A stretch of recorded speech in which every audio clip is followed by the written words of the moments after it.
We rented this house from one of the locals to use as a temporary base. I'll come back later and tidy up a bit. After that, it should be all ready for you to stay in tonight. Awesome, thanks! So, where are we off to now? Well, when I happened to run into you two earlier, I was actually in the middle of distributing some supplies. With this many people staying in Poisson, we have to bring in outside supplies every now and then. I should probably make sure the rest of these provisions get delivered, otherwise people might start to get antsy. Okay, we'll come with! There are all sorts of rumors about your organization floating around out there. Paimon's not sure if she could even take a wild guess as to what's true and what's not. But now that we finally have the chance to see a day in the life of the house, we can take a good look at how you operate! Well, you're more than welcome to come along. Just follow me.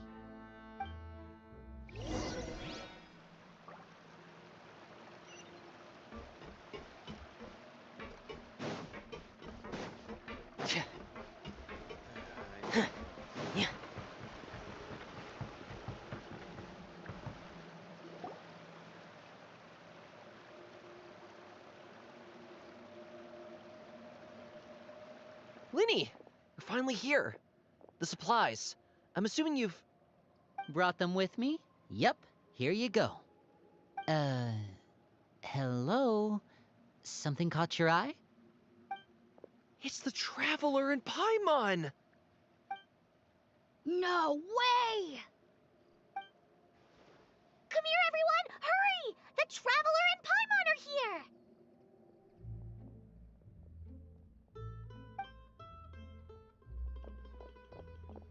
One at a time, please. Don't crowd around them all at once. We don't want to scare off our guests now, do we? Oh, it's all right! Gotta say, Paimon didn't realize we were this famous. Of course! Father and Linny have told us so much about you. Father told us about how you helped Linny. According to her, you're a trustworthy friend. And as far as she's concerned, that's pretty much the highest compliment we've ever heard her give. As you can imagine, everyone's been very curious about you. I heard the Traveler is so strong that he can move a mountain with his bare hands. I heard Paimon eats so much that she can clean out the entire pantry at Hotel de Boer in just 3 days. Wait a second! That's the rumor you heard about Paimon? Oh, not cool at all! Oh, wait. When guests visit, you're supposed to give them gifts and stuff, right? Oh, we don't need something like that. Besides, we don't have anything to give to you. Come on, we insist. I can give you some of my new potions. Just pick your poison. And by that, I mean medicine or actual poison. I've got both. Huh? Or maybe Shaplo can teach you guys about stealth. He's super good at it. He's never been caught. Ah, now that's not a bad idea. I know you usually prefer to fight head-on, but it never hurts to expand your bag of tricks, right? When it comes to eliminating your enemies, staying quiet can go a long way. Trust me, I would know. I was poisoned not too long ago, and I'm still dealing with the after effects. So I'm not quite as good as I was before, but I could still give you some pointers. Wait, when you said gifts, Paimon didn't think you meant poison and stealth tactics. But those are the best things we can give you. You don't like them? Ooh, how about this? Tell me the name of someone who really annoys you, and we'll teach him a lesson for you. All right, Fold, Selwar. I think that's enough suggestions for now.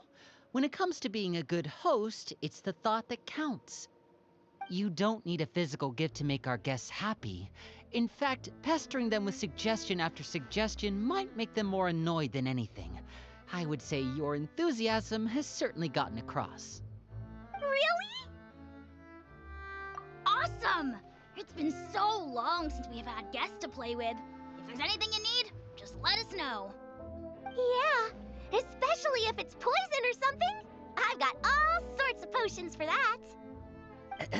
Well, we'll talk to you all later. We've still got supplies to distribute. All right, see you later.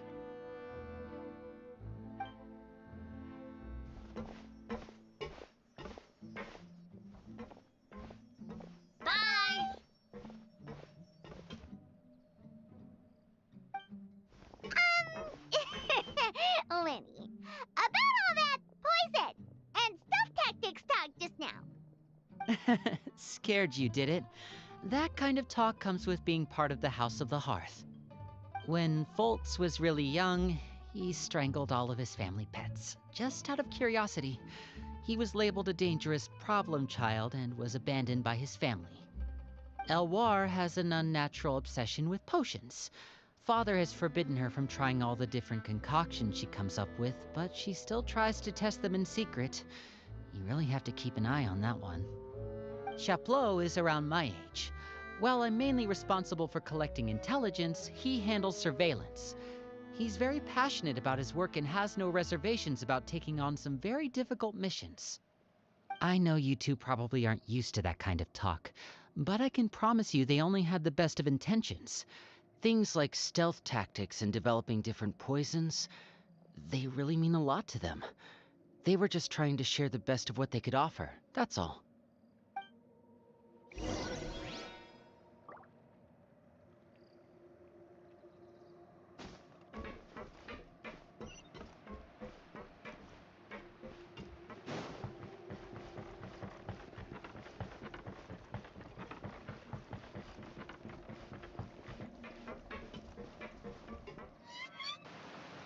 Filio, supplies are here. Thanks. And who are these two? Outsiders? Allow me to introduce you. This is the Traveler and Paimon. Oh, you're the famous duo I've been hearing so much about. It's nice to meet you.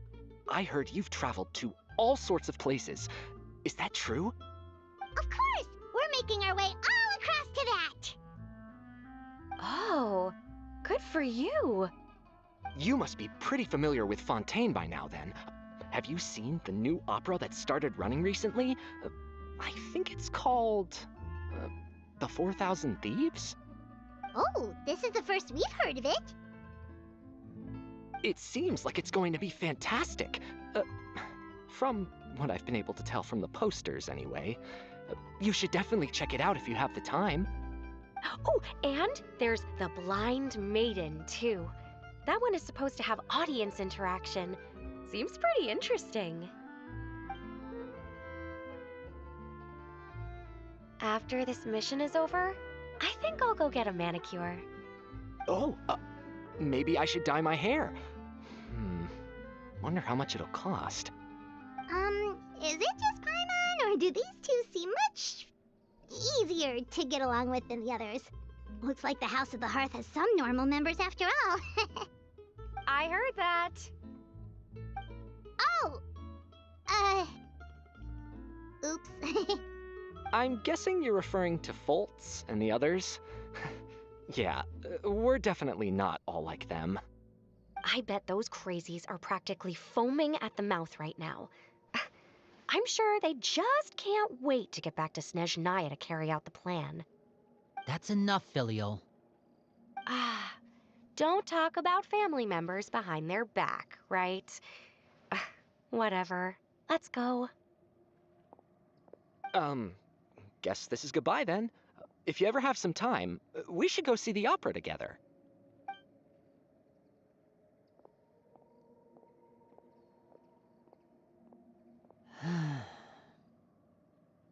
Well, that's it for the supplies. We should probably head back as well.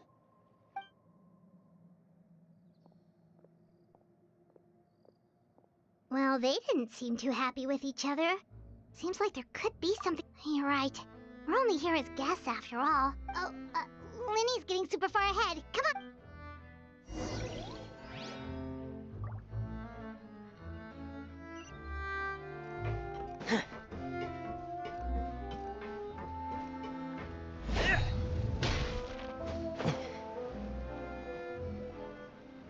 So, what do you think of the members you've met?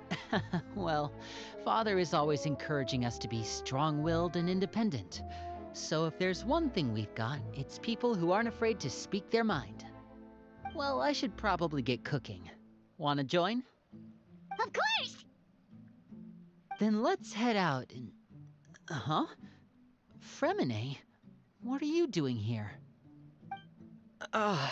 Well,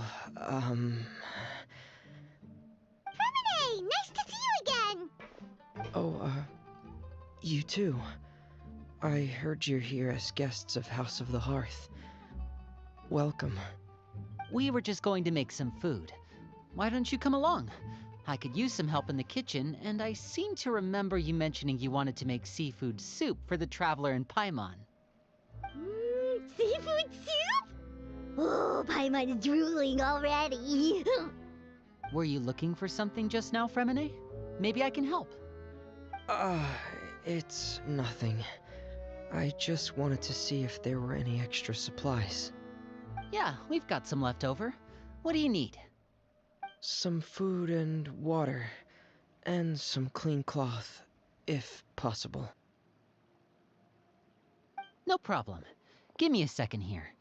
Food, water... Wait a minute. What do you need all of those for? You're not on any missions as far as I'm aware, and you were just going to come eat with us. So what's this all about? I thought I'd grab an extra portion because I get hungry at night. Could be because I'm growing, you know, and... Fremine, you remember what I told you? You're not like me. Your lying skills still need some work. Tell me what's going on. Is it really bad enough that you have to keep it from your own brother? Maybe it'll be better if we gave them some space. Huh.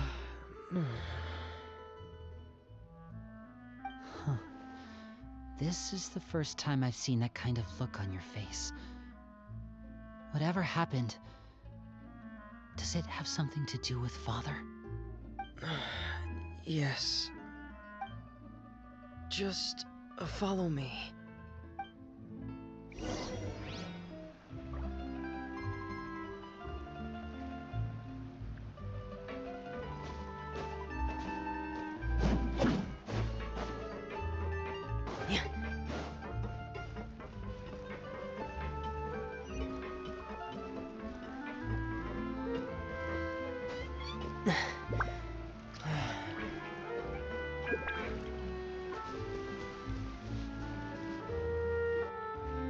You're back! Oh, and you've brought some friends with... Hello, my name's Linny. Hi, Linny. I'm also a child of the House of the Hearth, just like you. You can call me Clairvy. Clairvy? It's nice to meet you. Does that name ring any bells, Linny? No, not at all. That's not a name we have on our roster, I'm sure of it. What I'm not sure of, though, is how she managed to sneak in. She must be the phantom child Father's been searching for. From the looks of it, I'm guessing you were the one that found her, Fremine. You, haven't told Father, have you? No, I haven't told anyone. I've just been keeping her hidden. For how long? About half a month now. So ever since we got to Poisson, then. Do you have any idea what you're doing? I know what I'm doing. Really? 'Cause from where I'm standing, it looks like you're hiding the very person Father has been trying to find. If Father finds out about this, everyone involved is going to be punished. You know the rules of the house, Fremine. I know you do. Father doesn't tolerate any form of betrayal. So why are you doing this? I've thought it through. And I just can't hand her over like that. Linny, don't you remember last year? Sheplo nearly died after getting poisoned during that one mission. He wasn't able to get back before the poison started taking effect, and not a single person was there to help him. That night, while I was sleeping, I heard a voice telling me to go save him. I opened my eyes, but I couldn't find the source of the voice. I thought maybe I was just hearing things, but I went to look for him anyway. Luckily, I got there with enough time to save his life. That feeling of being haunted, of hearing voices, it's happened many times in the House of the Hearth. I'm sure you've noticed. So what you're saying is, that was her? She was the one who spoke to you that night? Unless there are other spirits roaming around the House of the Hearth, I don't think there's any other possibility. If Claire V were our enemy, it wouldn't matter whether she was a spirit or an actual child. I would have acted without a second thought, because that's what Father ordered us to do. But she's been living with us, helping us from the shadows all this time. I think that makes her family. I couldn't just hand her over to be dealt with. Not when there's so much we still don't know. So what's your plan then? You can't keep her here forever. Someone is bound to find out eventually. I haven't thought that far yet. I don't want to disobey an order from Father, but I also don't want to put Claire V in danger. Come with me. There are a couple things I'd like to say to you in private.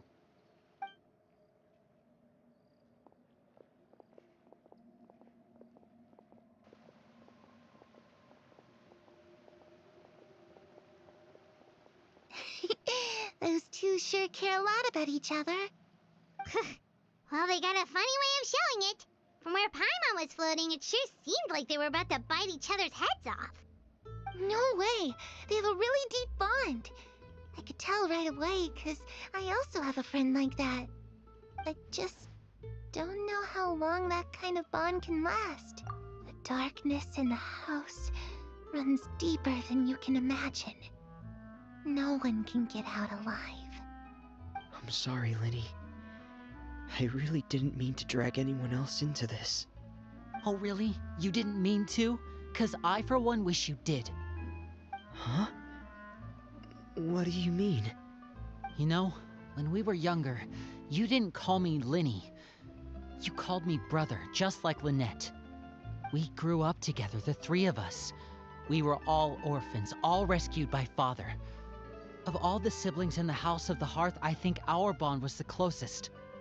Later on, when you started calling me Linny, I wasn't actually surprised. After all, Lynette and I are related by blood. We've had to depend on each other to survive long before we joined the house. Lenny, The darkest and most difficult moments of my life happened before you and I had ever met. I'm sure that's true for you as well. Even so, Fremine, we've stood by each other for all these years now, and to me, that means more than blood. You and Lynette are the most important people in my life. No one can replace you. So I won't let you face anything alone. Not if I can help it.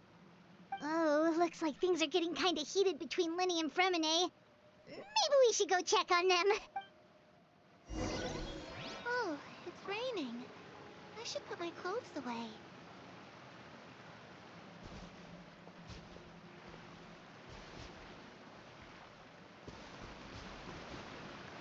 Hey,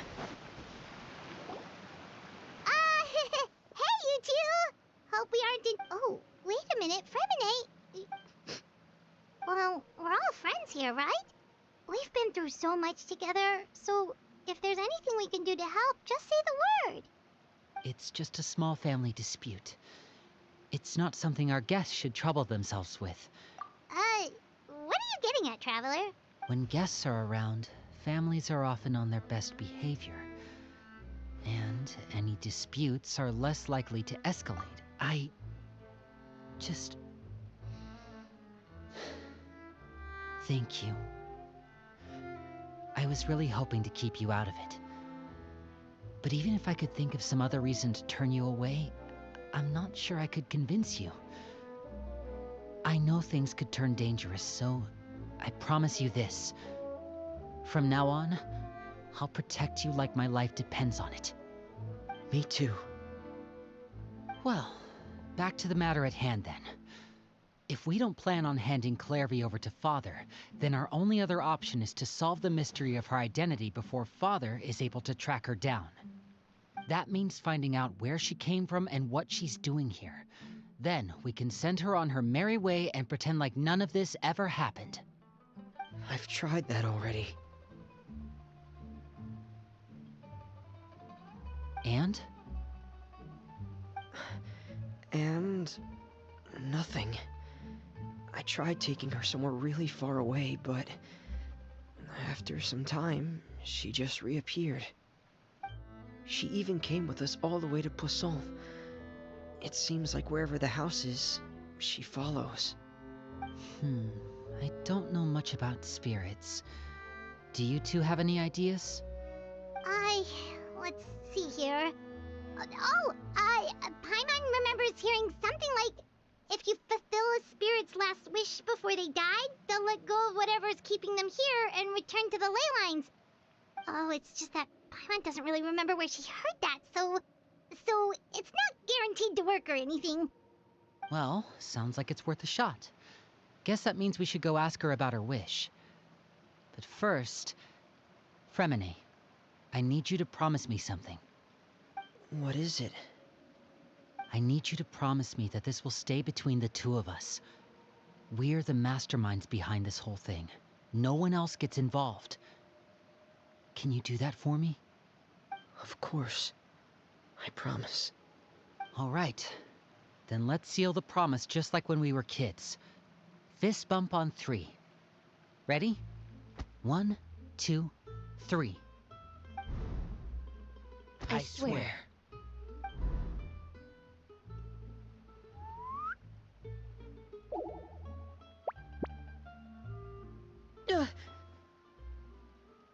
Whoa! Lynette! But what a surprise! What brings you here, dear sister? And, when exactly did you get here?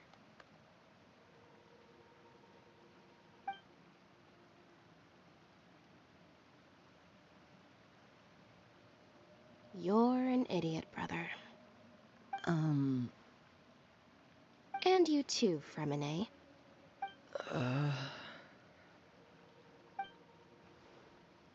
You 3, Traveler. And you 4, Paimon. Wait, what did we do? I've seen Clairvy around the House of the Hearth before. I hadn't seen her in Poisson, so I figured she must not have come with us. But it turns out, you were just hiding her. I heard you talking about your plan. Rather than steering clear of the situation, I'd rather fully join in.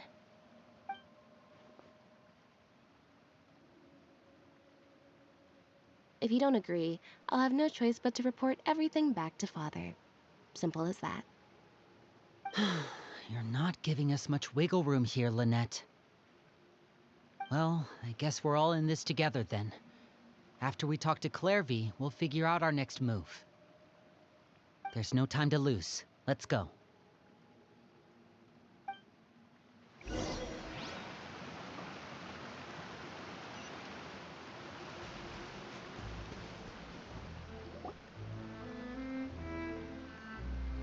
I'm full.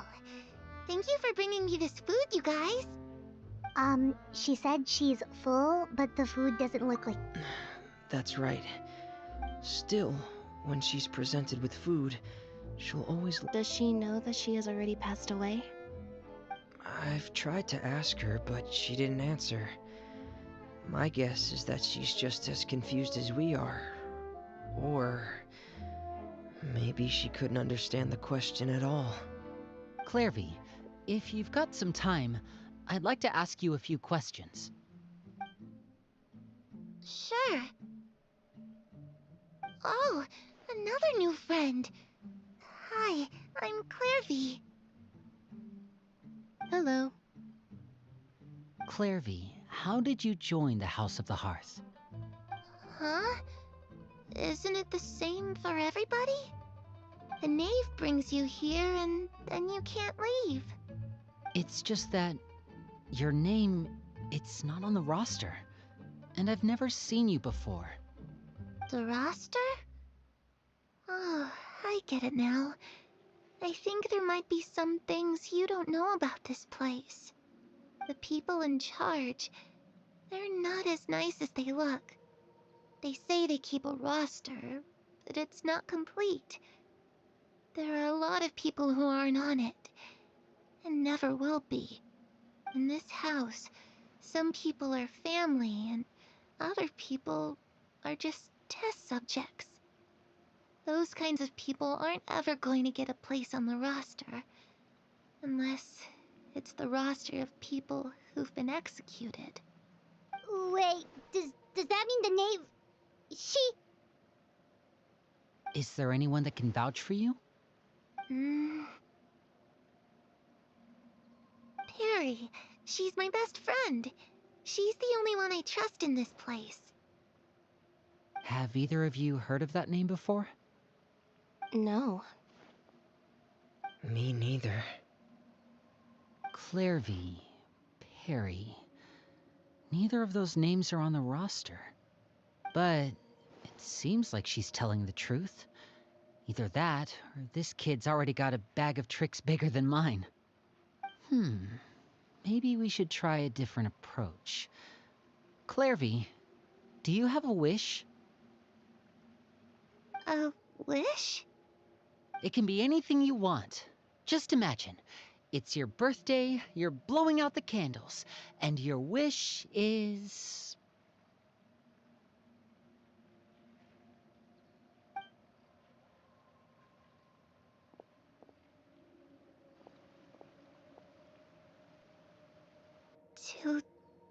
To go outside, where the sun can find me. That's it? Well, that sounds easy enough. The darkness in the house run...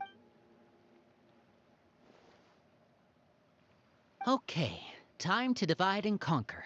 I'll try and find a way to use basic illusory magic to take Clairvy outside and bring her somewhere with sunlight. Lynette, try and find the list of executions that Clairvy was talking about, and see if her name is on it. Fremine, you stay in Poisson. We can't be the only ones who've had run-ins with Clairvy. I need you to collect intel on everything she's said and done. Understood. I'll try my best. What about us? What should we do? I really appreciate your willingness to help, but this is a family matter. I don't want to drag you in too deep. It's too risky. Let me think. Since Father considers you to be guests, maybe you could stick by her side for a little while. You don't need to do anything except keep up some nice, casual conversation. Ah, Paimon gets it. You want us to... I'll give you a magic bird. If Father suspects something, all you need to do is... Of course, that's only as a last resort. If Father doesn't seem to... If the worst-case scenario happens and we're discovered, just tell Father... You too.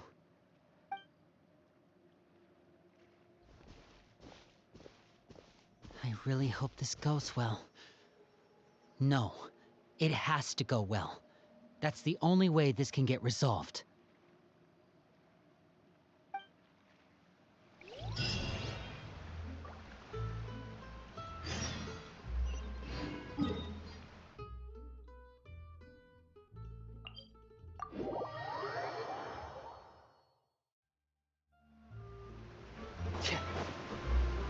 Yep. Yeah.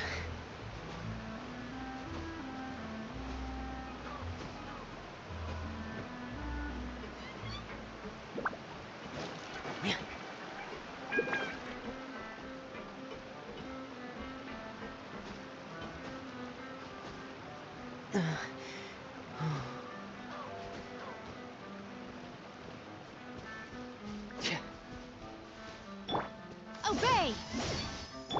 Yeah.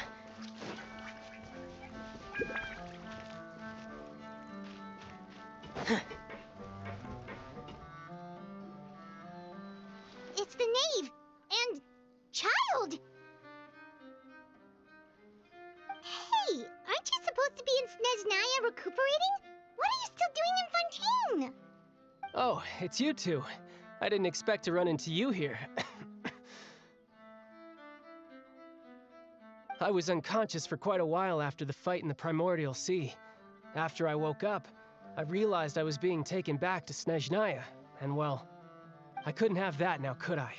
Not when I've still got unfinished business here in Fontaine. So, I mustered up all my strength and made the journey back on my own. What sort of unfinished business are we talking here?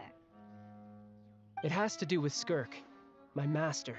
I really wanted to meet up with her, but by the time I got back, she had already left.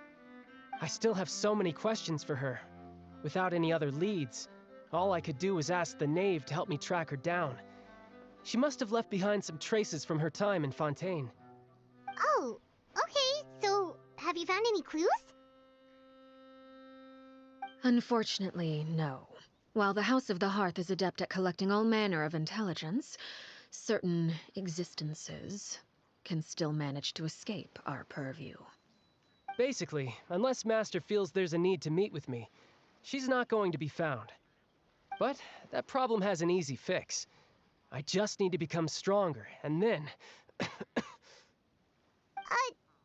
thinks you should focus on getting better first. The worst of it is over. It's all thanks to that one kid from the House of the Hearth. Elwar, I think her name was. She gave me a bunch of random potions to drink. They didn't go down easy, let me tell you. Pain and chills all over. But they really did help speed up my recovery.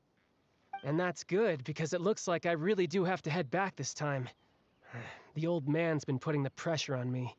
He sent someone to tell me I'm needed for some sort of project. Project Stuja? Yeah, that's the one. I heard Regrader's involved too.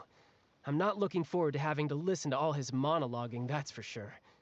Hey, maybe you could think of a way for me to stay in Fontaine for a little longer. Helping Linny and the others brush up on their fighting skills would be far more interesting. If you and I could spar, that would be even better. I've been waiting for a chance to see you go all out. And what a sweet little daydream that is. But I also have a role to play in all this. I'll be leaving Fontaine shortly as well. Besides, considering how little they see fit to step outside the homeland, being called on to return to Snezhnaya by such illustrious dignitaries, what a great honor. Wouldn't you agree? One I could do without, I'd say. Is it just Paimon? Or does it kind of seem like they're... So, dear guests of the House of the Hearth, to what do I owe the visit? Well, we just... Right! We're super close to Linny and the others, but we still don't know much about you! Is that so? Introductions have already been made, have they not? Oh, well, you see? There's only so much you can learn about someone from a short introduction.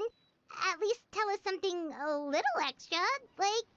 Why do you call yourself father? Huh, good question. I'd also like to know. The fact that you have to ask tells me our intelligence work has been quite successful. Telling you the answer to that question would only serve to undermine that success. And we can't have that, now can we? Spoken like a true diplomat. That was some expert sidestepping right there.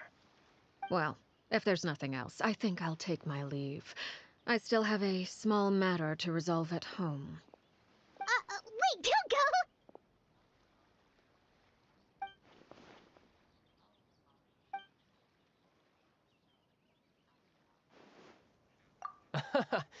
I'd also like to hear the answer to this. I've met some of the members of your organization, and they all seemed like really good kids. They actually reminded me of Tonya and Tusser. Which, by the way, if you ever betray them, I'm just letting you know, I won't let you off easy. And why would I betray them? Well, you've already betrayed the House of the Hearth once, haven't you? At least, that's what I heard.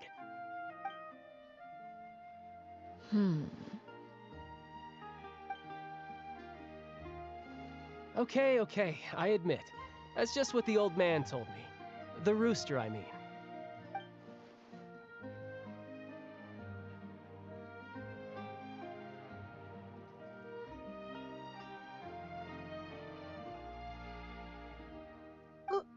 Wait, did you really do something bad to those kids? Never mind what I've done. I'm more curious as to what the mighty rooster had to say. Care to enlighten me? Ah, well, nothing much. Just some stuff about you taking out many other members of the House of the Hearth, and even going so far to attack your own family. I see. Oh, based on your reaction, I'm guessing it's all a bunch of lies. Hardly. I don't appreciate his particular turns of phrase, but I suppose he didn't say anything untrue. Although, it would be more accurate to say that there is a certain level of prejudice involved, but I don't intend to clear that up just yet. Prejudice has a funny way of concealing the real truth behind certain things, an attribute that I find to be quite advantageous. Call yourself a Fontainian, for example, and people will assume all sorts of things, when the real truth is that this is simply the land where I was raised. Huh? You're not actually from Fontaine? But then why did you try to help out with the prophecy and everything? I was trying to protect the children born in Fontaine. Claiming that I myself was a Fontainian simply made it easier to operate. People would hardly suspect a fellow Fontainian of having any ulterior motives. Who wouldn't want to save their homeland after all? The primordial sea wouldn't have any effect on me, but it would have caused great harm to the House of the Hearth. Well, you wanted extra information, didn't you? There you go. I hope that satisfied your curiosity.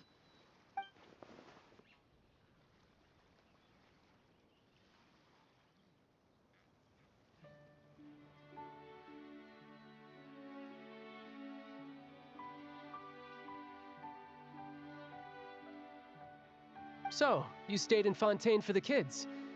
I guess I was wrong to believe you'd betray them. Apologies. Looks like I was holding on to some prejudices myself.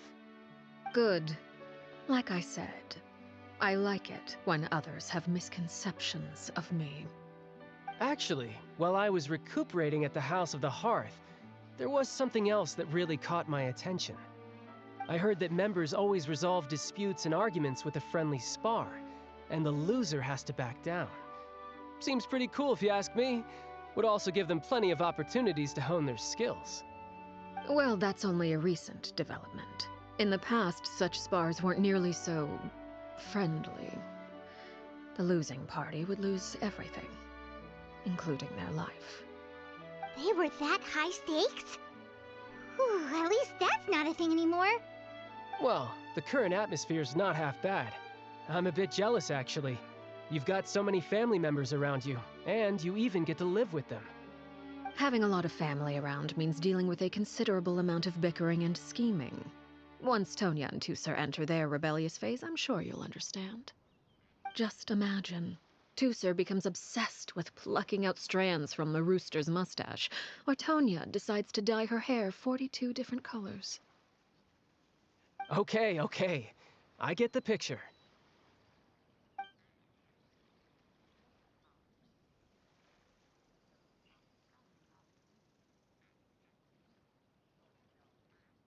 Well, would you look at the time? I should probably get going. Traveler, Paimon, I'm not sure where our paths will cross next, but the next time we run into each other, we should definitely try and find some time to spar. Again, maybe this is a conversation we can have when you look less like you're gonna kill over. All right. Well, thanks for everything, Arlecchino. No thanks necessary. You also played a part in obtaining the Gnosis. I would say we can call ourselves even. I like the sound of that. Well, I'm off. See you all some other time. We should probably get going too. Do you want to head back with us? Oh? You want me to leave so soon? Oh, well, you see, I'm rather enjoying the evening breeze. If you don't mind, I think I'll stick around for a bit. I have some things to think about.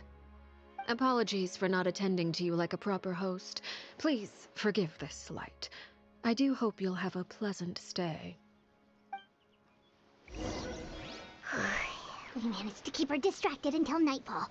Good thing Child was there to keep the conversation going. You don't think she suspected anything, do you? Oh, I wonder if Liddy ran into any issues. Let's hurry back and see how everything went.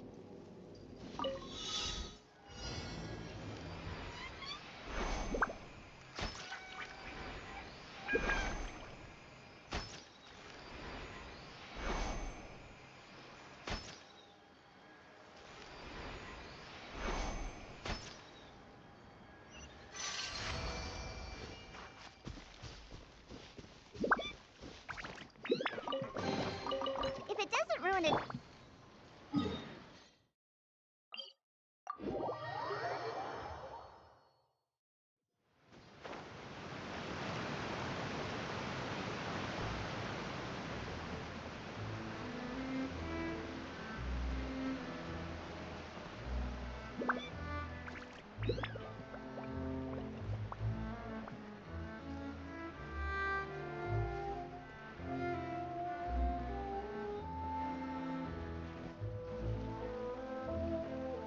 Lenny, how did everything go?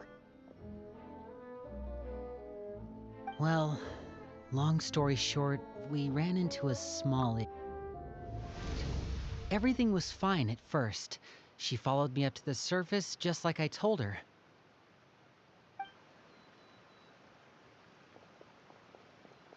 But as I led her out of the shadows and into the sunlight, she vanished. I turned around and there she was, standing at the edge of the shadows, silently watching me.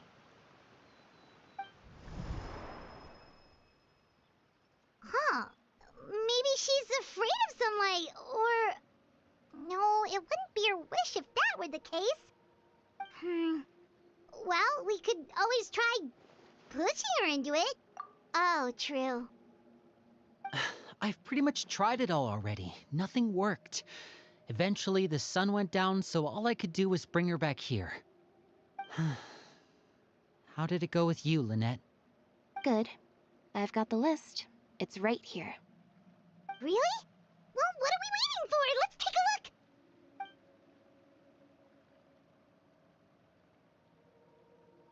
Oh, that's a lot of pages.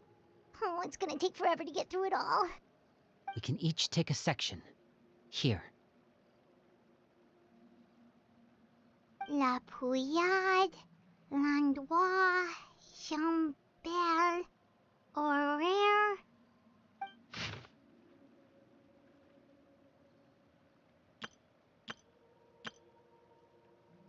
Oh, yikes. That Horaire guy has a huge scar on his face. He's kinda giving Paimon the creeps. I've met him before. The scar is from an injury he received during a mission. I still remember him joking with me about it. He said any future lover would take one look at him and then lose all interest. Did he say anything else? Well, I asked if there was someone he was interested in. He said no, and that's where our conversation ended. It was only later that I learned he really did have someone he liked. He risked everything to escape so he could be with her, but it didn't work. One day, Father asked to see him, and, well, I never saw him again after that. Wait, so that means the knave, she... It may seem cruel, but it's just one of the rules of the house. Betrayal is not to be taken lightly. We know too many secrets to come and go as we please. So, if you do try to leave, you pay with your life.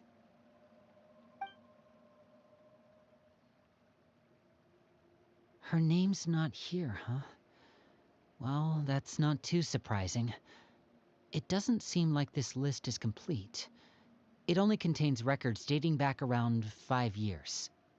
Let's shift our attention then. Fremine, were you able to find anything out? Fremine. Sorry. I was thinking about something. I managed to talk to quite a few people, but I couldn't help but notice that the atmosphere in the house was a little... strange. strange. Yeah, I mean, I know there have been arguments in the past, times when people haven't gotten along. Chaplot and Filiol are a good example of that.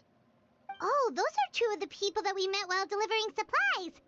Paimon can see how they might not get along. They had very different vibes, and their, interests seem to be pretty different as well. That's to be expected, actually. Father brought us all here, shared her knowledge with us, taught us how to fight. That's one thing we all share. But that's also where the similarities end. Not all of us feel the same desire to stay here. As members of the House of the Hearth, we're also considered part of the Fatui. And to a lot of people, that's an identity they never asked for. Certain members get older and realize they want something else for themselves. But considering the rules of the house, most people would never say that out loud. People like Chaplot and Foltz are loyal to Father and her vision. They're proud to be part of the Fatui. Filiol and Nantoy, on the other hand, well, they aren't quite as enthusiastic. These kinds of conflicts have always been there. It's not like Father is in the dark about any of this. Well, that's true. But it just feels like things have gotten worse lately. Filiol and the others, it seemed like they were meeting in secret to talk about something. I can't say for sure, but I think they've met Clairvy. You think she's been inciting them to act out? No, not exactly. But I wouldn't be surprised if she said something to them about the darkness in the house and how deep it runs. She's told me about it before. Experiments being run on children. People being used as pawns on the battlefield without so much as the strength to survive. And they just believed all that? Without any evidence? Clairvy's words probably gave them the excuse they were looking for. Whether they actually believe them to be true is secondary. This is all because of Project Stuja, isn't it? Whoa. Hold on a second. What's this Project Stuja all about, huh? This is the second time it's come up now.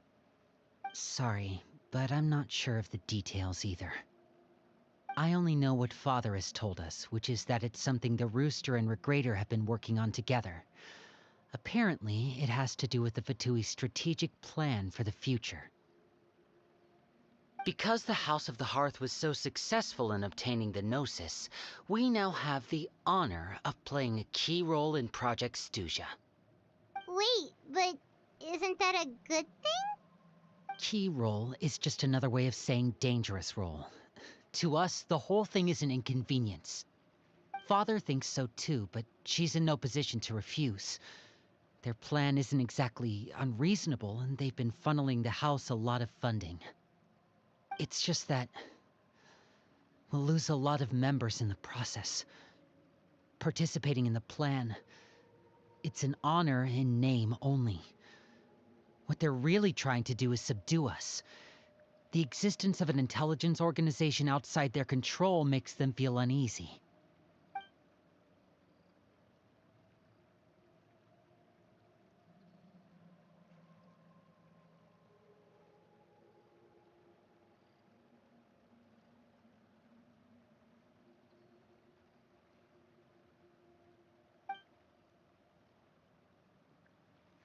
Okay, super complicated top secret Fatui business aside, what does all of this have to do with the conflicts you were talking about earlier?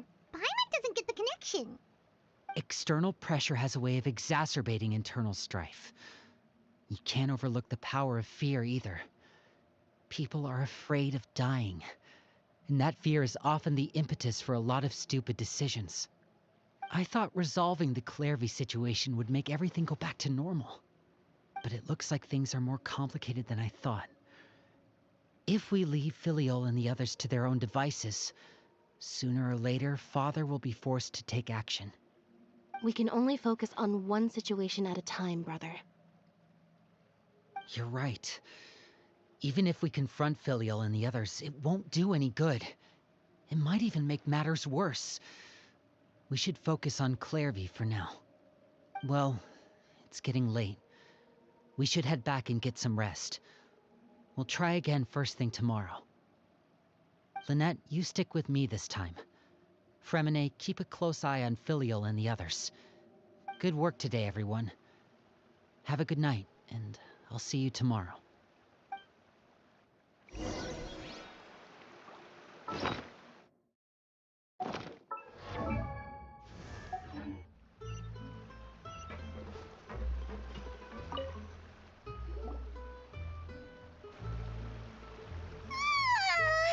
Oh, Paimon was looking for Hey, you don't think the knave will be too... She's even scary when she smiles. If she were to actually get angry... Ooh, you have to protect Paimon if that happens, okay, Traveler?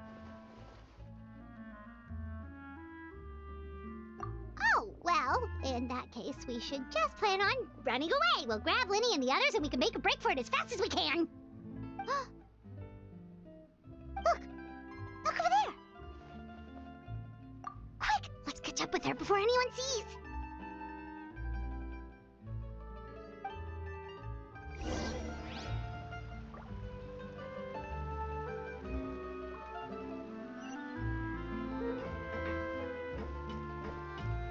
Yeah.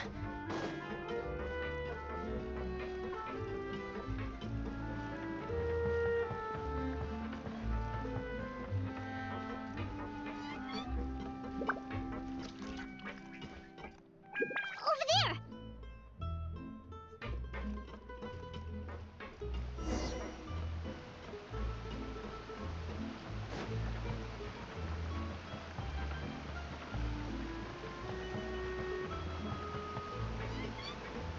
Oh, where is she going? Oh, if someone sees her, we're toast!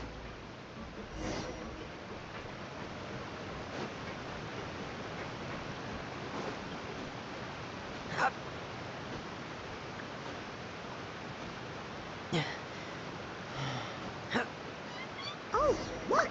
She stopped!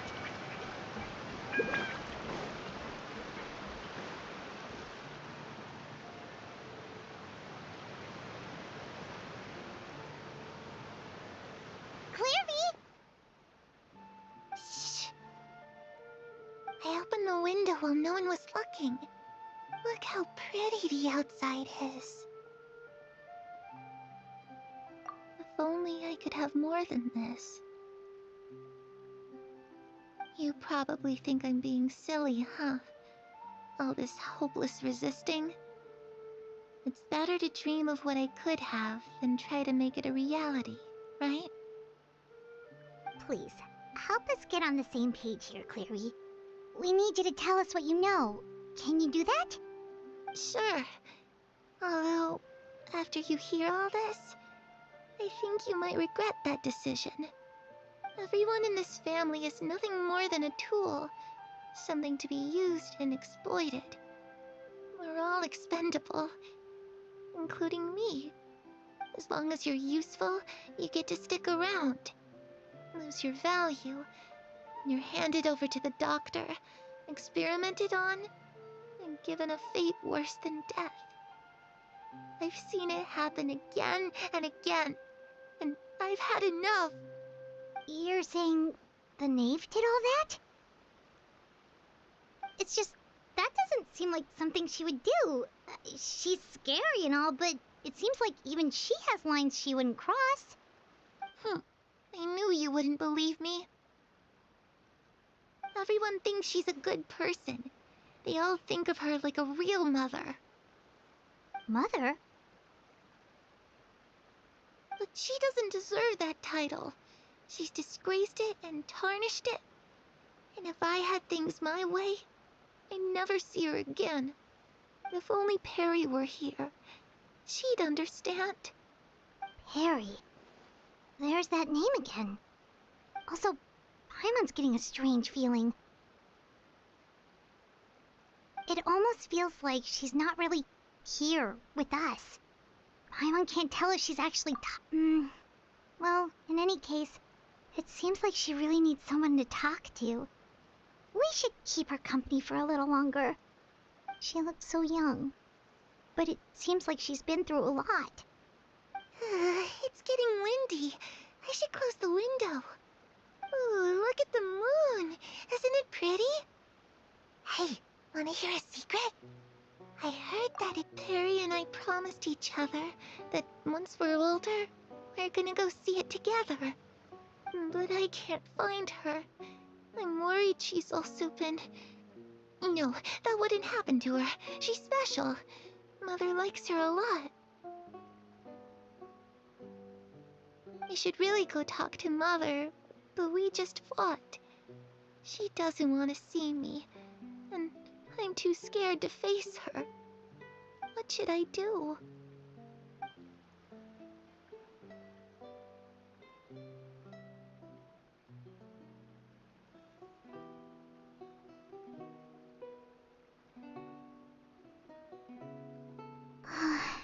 Paimon really doesn't understand what's going on with her.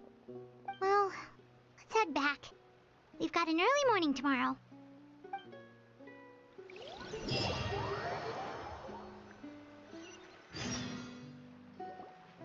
All right, looks like we're all here. Let's... Oh? What is it? What makes you ask that? Well, we kinda ran into Clairvy last night, and that's what she told us. We met the doctor back in Sumeru. He's super dangerous, and he's done all sorts of bad things. It's possible that Father and the Doctor have had certain dealings, but I don't think Father would work with him.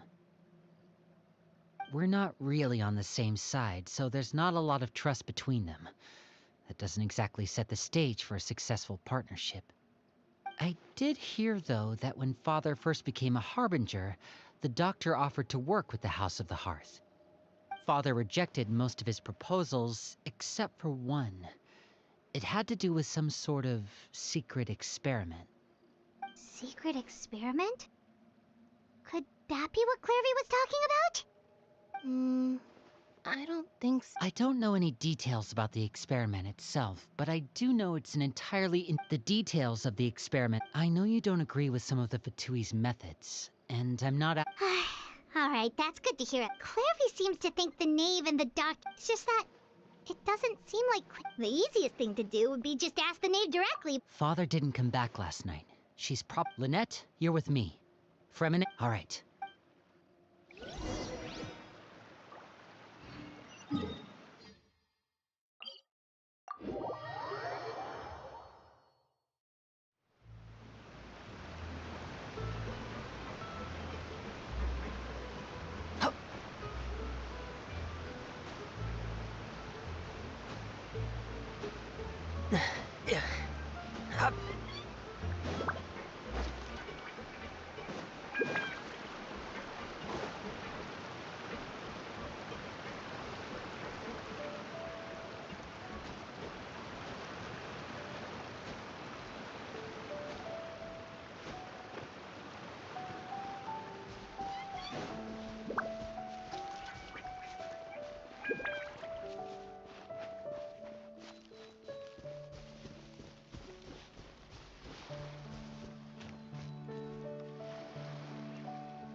Ah, it's you two again.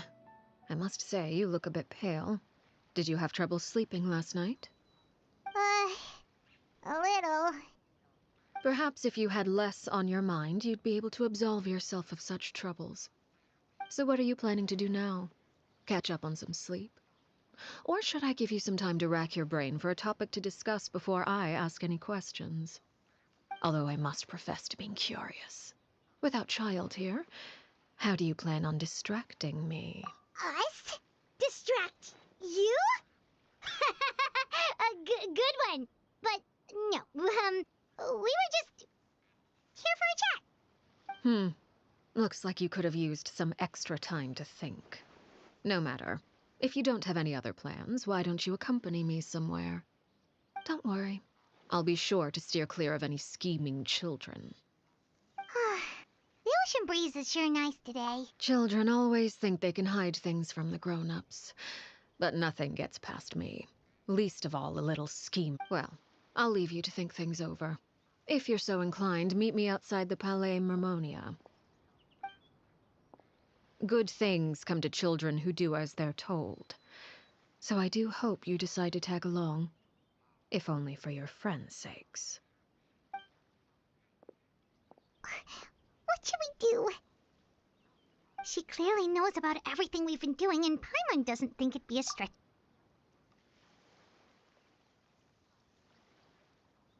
Oh, good idea. Hopefully he sees it in time. Well, we should probably head to the Palais Mermonia. Paimon doesn't want to find out what happens if we don't. Okay, then we probably shouldn't keep her waiting. It seems like Linny and the others are on thin ice, so let's do our best to not get them in any more trouble.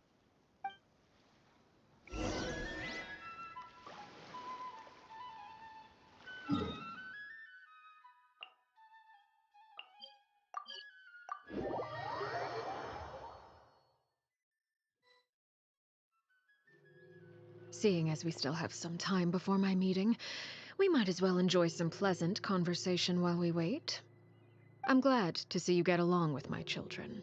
Being surrounded by good companions is necessary for a child's development. You're not planning on doing anything to them, are you?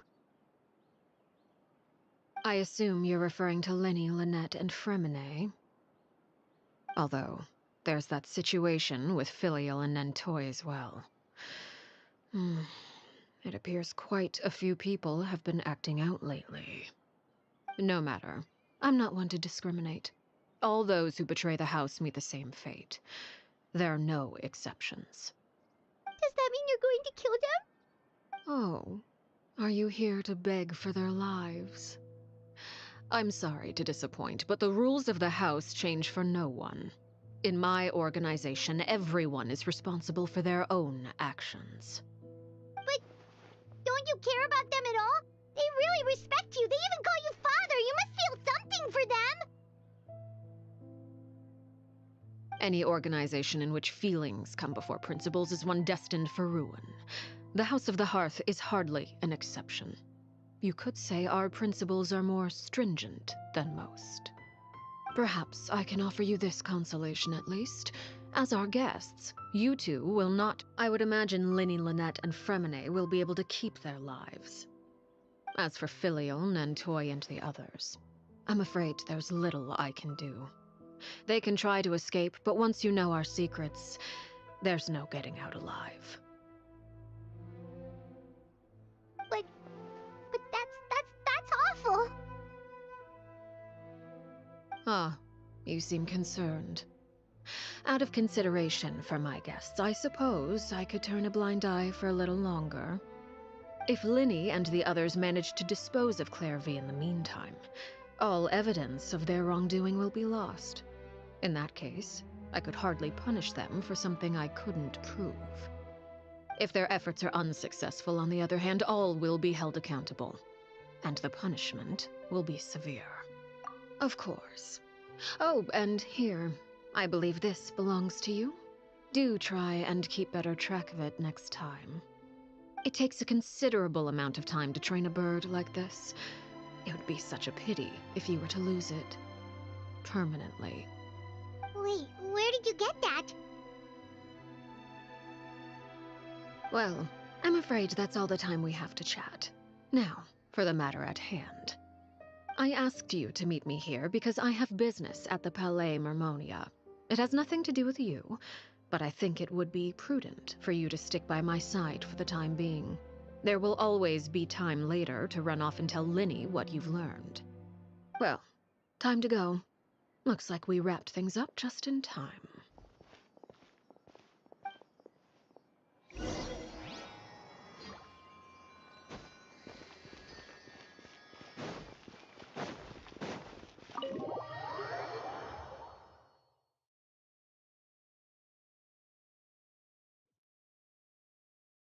Hey!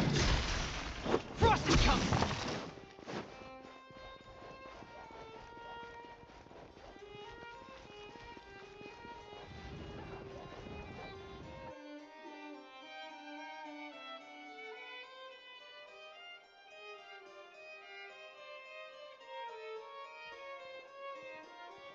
It's been a while, Monsieur Neuvillette. I must say, I wasn't expecting my meeting request to be approved quite so quickly. The Palais Mermonia operates with an efficiency worthy of admiration. It is only right that an esteemed diplomat such as yourself should be afforded the proper level of respect. Although, if I may speak plainly, I must confess that I did not anticipate we would have the occasion to meet again after presenting you with the Gnosis. I see you brought the Traveler and Paimon with you as well. If I may inquire as to the purpose of your visit.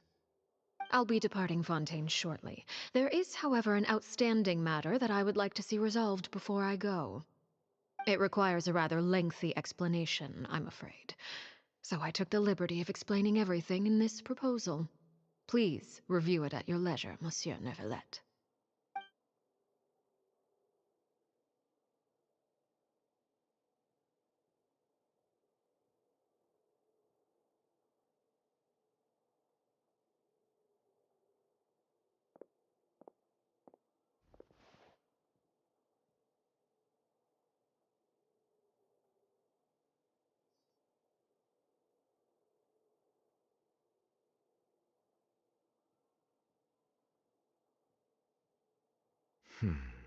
I understand your request.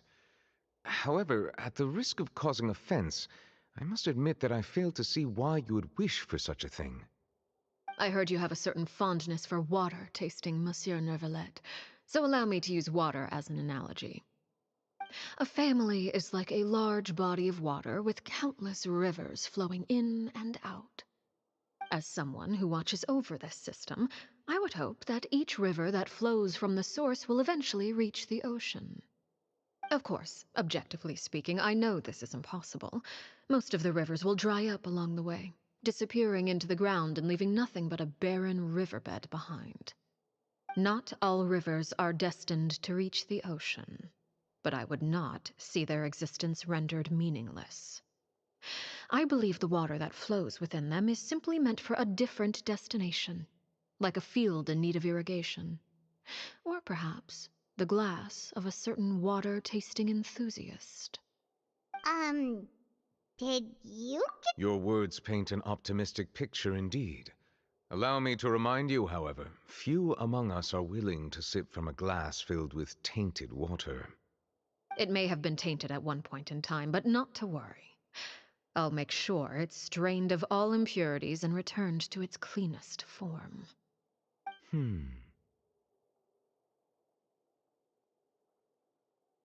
I seem to recall there being a transactional aspect to your proposal. Perhaps you could expound on that? If you accept my proposal, Monsieur Neuvillette, I will gradually withdraw my forces from Fontaine. And, unless absolutely necessary, I will no longer carry out any special missions within Fontaine. I presume I can take your words to mean that, in the future, cases similar to the Tartuffe assassination will cease to cross my desk? Tartuffe? Ah, that thief who embezzled funds from all those charities, you mean? My deepest condolences to his family, but without any evidence, I cannot imagine how the House of the Hearth might have been involved in his passing. Of course, if you accept my proposal, Monsieur Neuvillette, I'm sure certain measures could be taken to reduce the frequency of such troubles. You choose your words carefully indeed. In that case, I am inclined to accept your proposal. My thanks for your generosity, Monsieur Neuvillette. Well, with that settled, we should be going now. I took the liberty of bringing along 2 bottles of spring water from Snezhnaya for you to enjoy. I do hope I get the chance to hear your impressions. Perhaps at our next meeting, yes? Indeed. I trust you would not overlook your commitment in the meantime. All right, Traveler Paimon. Time to go.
So, what exactly were you talking about back there?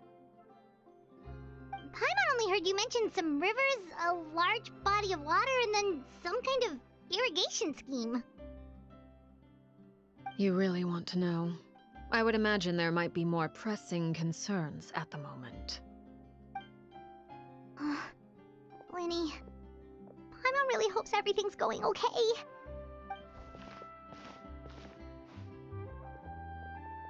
Oh, Paimon recognizes that look. You've got your thinking cap on, don't you, Traveler?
Oh, shoot. Are you alright? Oh, jeez. I'm so sorry. I was so focused on selling these well, let me make...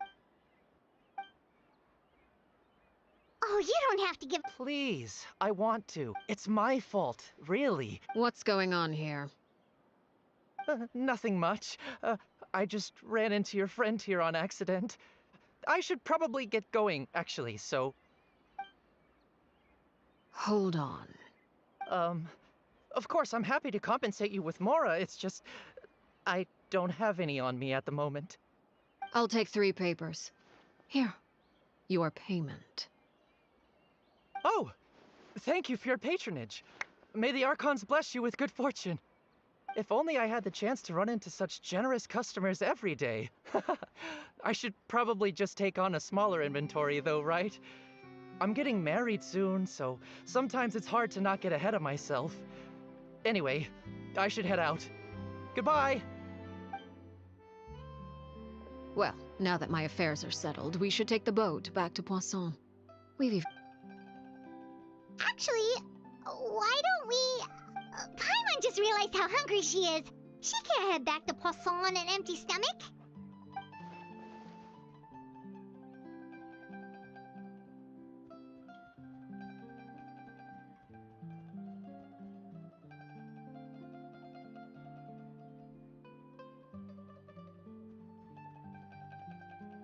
It appears you two are under the impression that delaying our return will somehow alter the situation in your favor. I'm sorry to ruin your fantasy, but your efforts are meaningless. That being said, I could be persuaded to give Linny some extra time. I just have one condition. If you agree to my request, I'll even answer some of your questions. You're quite curious about Claire V, are you not? And my relationship to her. Wait, why are you being so generous all of a sudden? You're not gonna ask us to do something bad, are you? You overestimate yourself. You don't have the talent for bad things. Then what can you possibly... The most important consideration in a negotiation is that both sides receive something they want. Demands and threats only get you so far. Wonderful. Here it is. When the time comes, make the choice that you deem most appropriate in the situation, and lend your help to the House of the Hearth. Okay, sounds normal enough. But what do you mean, when the time comes? When is that supposed to be? That is for you to decide. Then we have a deal. Follow me.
What is this place?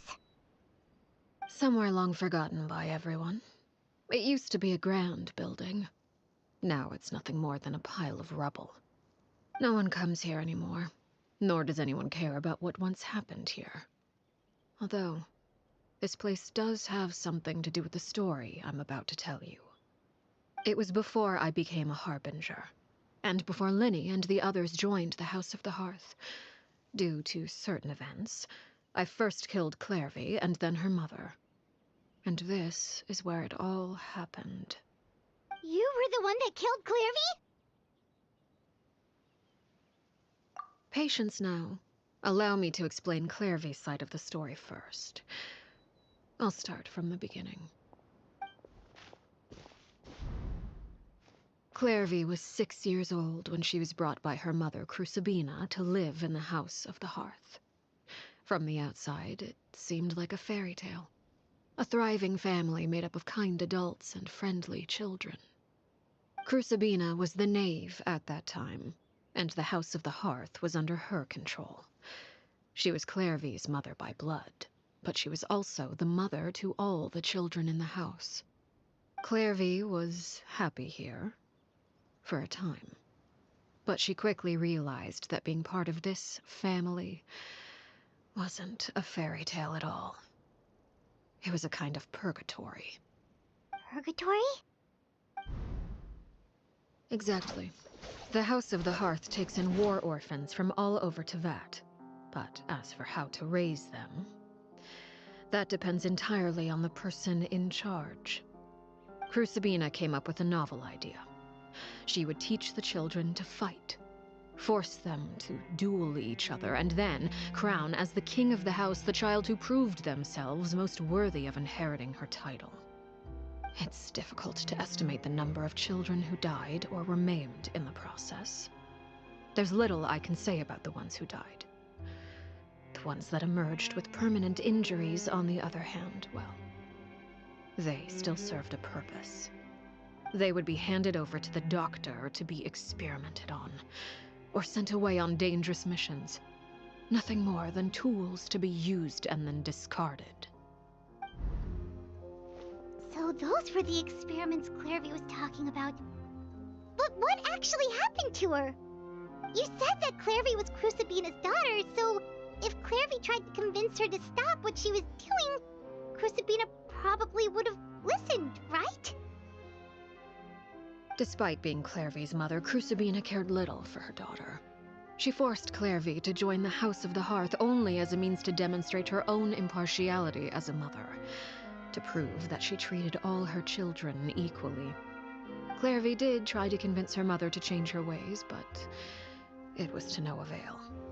After her efforts failed, the only other option was to rise up and try to fight back. Unfortunately, the other children had already been thoroughly indoctrinated into the illusion of happiness Crucibina had created. Of course, there was one exception. Someone Clairvy's age, who knew the truth. Wait, the friend that Clairvy mentioned? Friend, huh? I suppose we can call her that for now. Clairvy was a cheerful and passionate person with a tenacious spirit. Peruere, on the other hand, was rather cold-blooded. Her cold-blooded nature allowed her to see through Crucibina's facade. Yet, it was also this cold-bloodedness that prevented her from acting against it. At least at first. While Clairvy longed for freedom, Peruere was convinced that, amid all the fighting and violence, she would make it until the end. Despite their differences, the two became fast friends, united by their knowledge of the truth. Clairvy told Peruere that she hoped to create a real family, where no one would be killed or sacrificed. There may have been a certain naivete to her ideas, but Clairvy proved her determination many times over. She tried countless times to run away, ask for help, or expose the truth.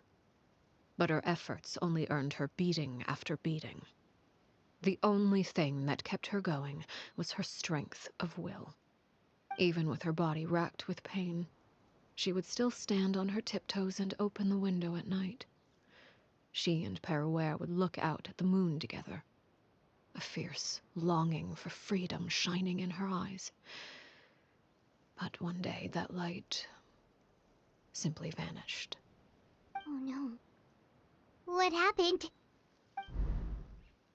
Her hopelessness resulted from a culmination of things.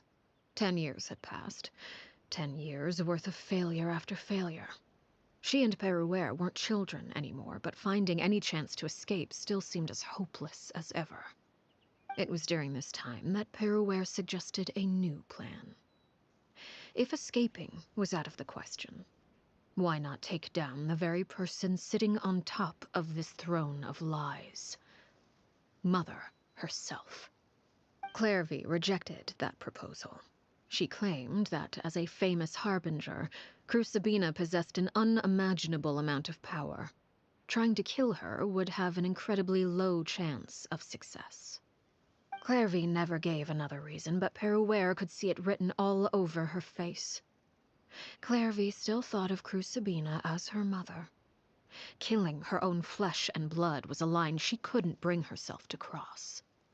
If she couldn't escape and fight back, then only one option. Precisely. Death was the only way that she felt she could be free. It happened during a duel. When she arrived at the dueling ring that day, her partner turned out to be none other than Peruere, the very person that had stood by her side all those years. It was a fierce battle, but ultimately, Clairvy decided to let Peruere end her life. From that moment on, Peruere's journey was one written in flames. When the rain finally came and washed it all away, there she stood, the sole victor in Mother's endless game of slaughter. A trail of corpses strewn across her path to success. It was the very result she had predicted 10 years prior. Even then, she believed she would make it until the end.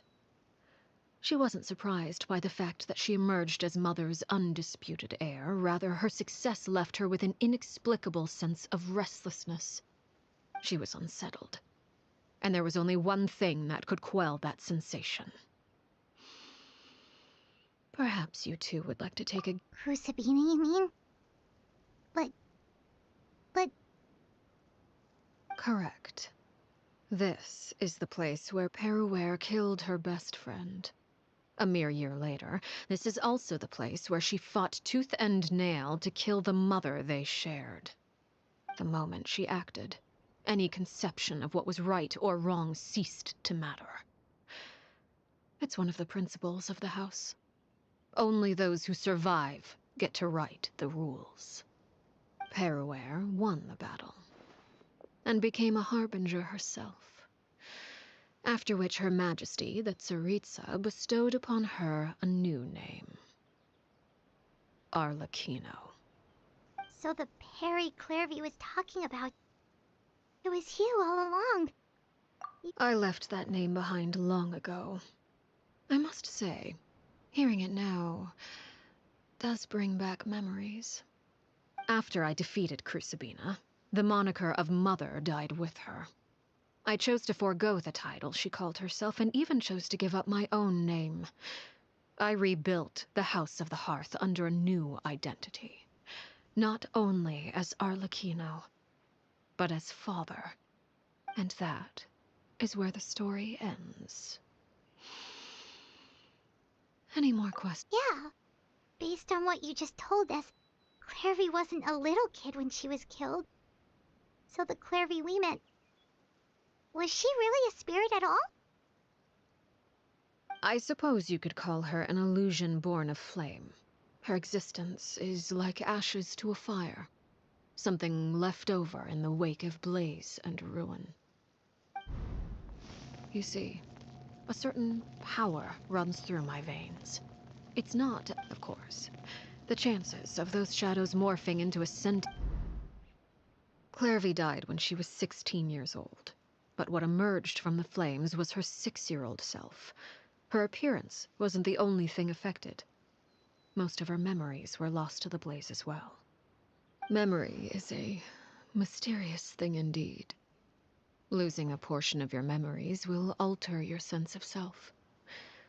Lose 10 years' worth, however, and it would be like living in the past.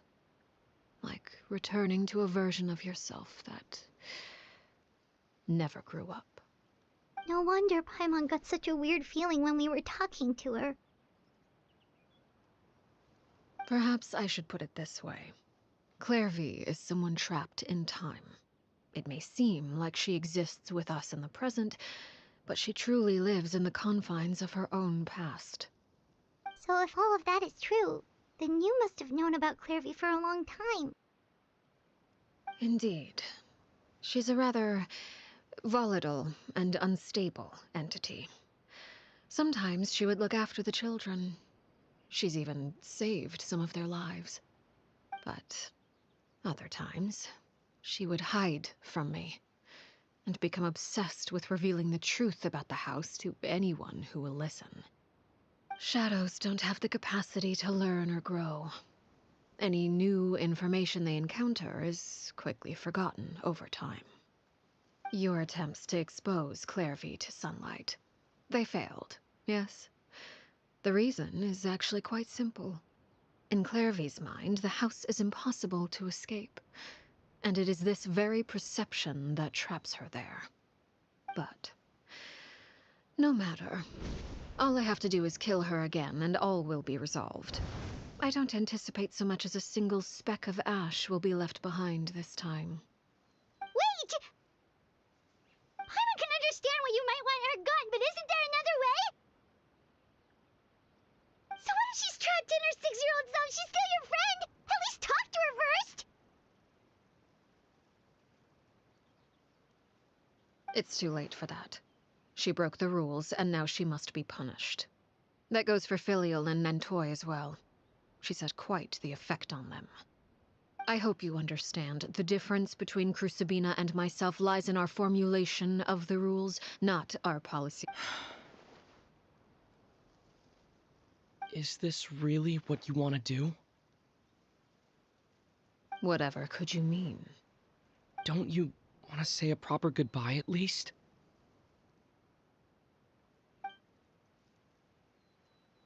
Whether as a killer or as a father, there are two things that must be avoided at all costs: anger and sorrow. Anger makes you impulsive. Sorrow causes you to waver. Well, it appears it's about time to proceed. Before we arrived, I told some of my well-behaved children to bring our troublemakers here by nightfall. I do believe I've kept my end of the deal. I gave your friends quite a bit more time. As for what happens now, we'll just have to wait and see.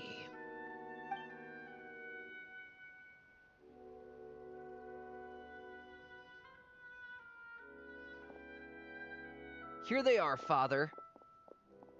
Ah, you gonna execute him? Seeing something like that would actually be a first for me. Lenny! I'm sorry. I heard about how you helped buy us more time. But I still failed. I couldn't find a way to fulfill her wish. Huh? Are you... Perry? Indeed, it's been a while, Clairvy. Perry! Shh. Stay right there. I'm sorry to postpone our reunion, but first I believe certain scores need settling.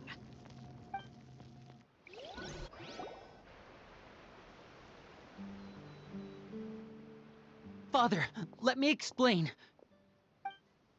Out of my way. Father! You chose to conceal a threat to the house, and for that, you must be punished.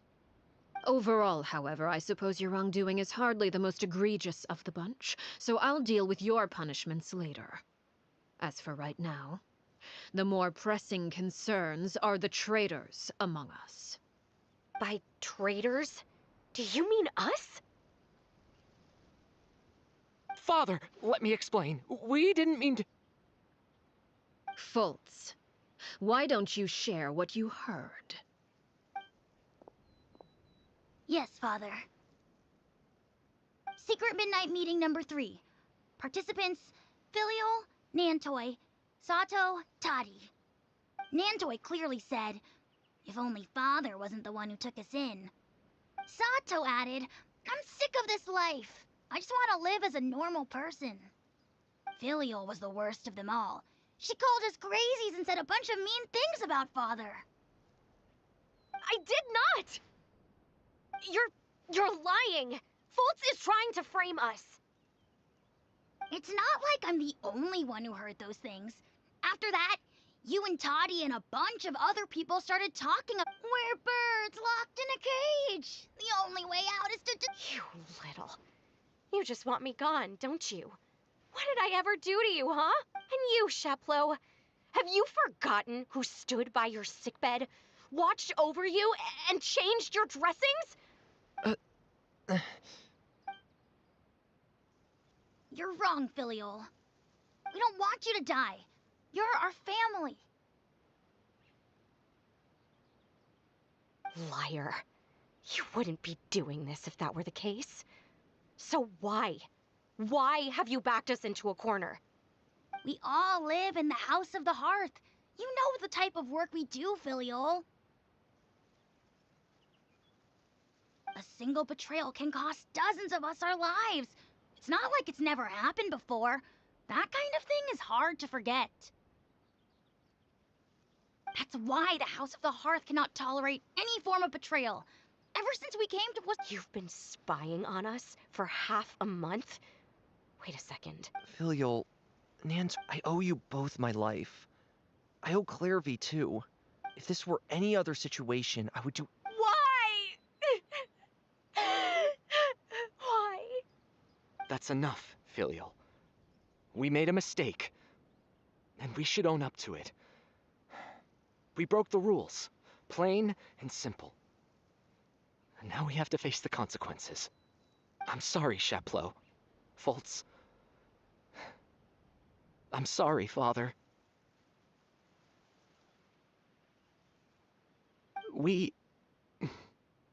accept our punishment. Sheplo, according to the rules of the House of the Hearth, how should these traitors be punished? All those who betray the house pay with their lives. And so it shall be.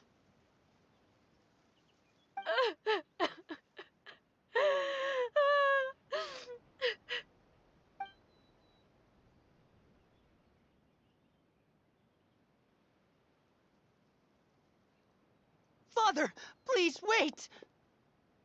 Something you want to say, Linny? Please reconsider, Father. What Filial and the others did. Does it really count as We all come from broken families. But the truth is, none of us know what a real home should look like. I'm not saying I have all the answers. All I know is this. Killing Filial and the others may uphold the rules, but doing so will only bring us further away from being a real family than we've ever been. So please, Father, please, reconsider. I agree with Linny. Father, please. Linny, you...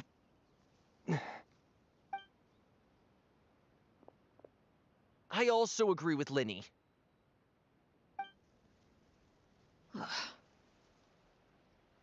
An order once given cannot be rescinded. However, given the extent of your determination, I suppose we shall have to go about this a different way. Draw your weapons and face me. Our weapons? Father, are you referring to a duel? Precisely. The rules of the house will not be altered. Traitors must be punished. However, resolving disputes with a duel is also one of our rules, one that also applies to me. Demonstrate a sufficient showing of strength, and I shall offer a concession. Wait. Beat Father in a duel? Impossible. Father is way too strong, even for Linny.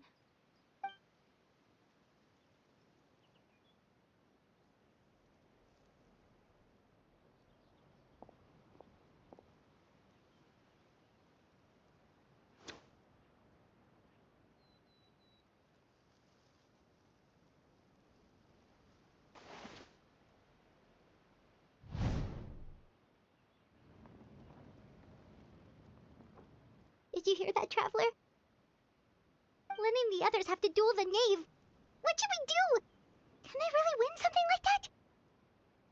If they lose, those people from the house are really gonna be executed. Hey, are you listening?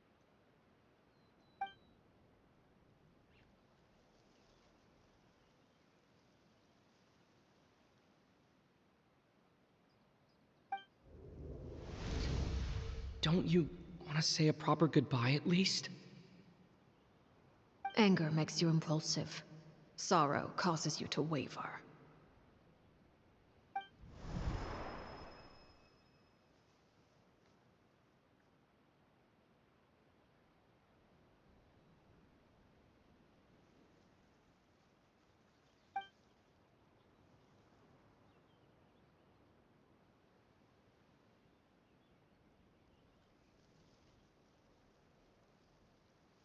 Oh.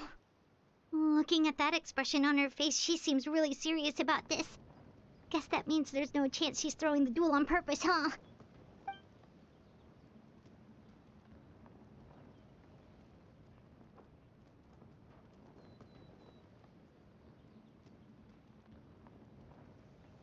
When guests are around, families are often on their best behavior. And any disputes are less likely to escalate. When the time comes, make the choice that you deem most appropriate in the situation, and lend your help to the House of the Hearth. What's wrong, Traveler? Hey, where are you going? Traveler? You're asking to join the duel against the knave? I'll allow it. We do have a ready-made dueling ring at our disposal, after all. All I would advise is this. Keep a firm grasp on your weapon, and give it your all. Any less, and you may just lose your life.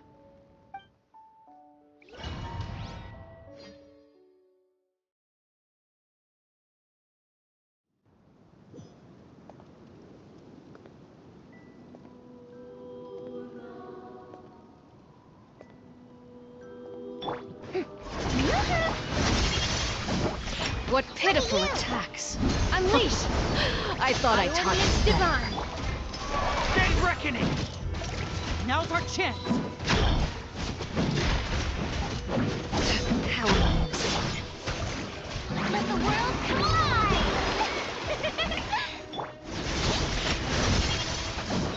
Can't handle you. Obey! Now that's more like it. What pitiful attacks! Over here! I thought I taught you better.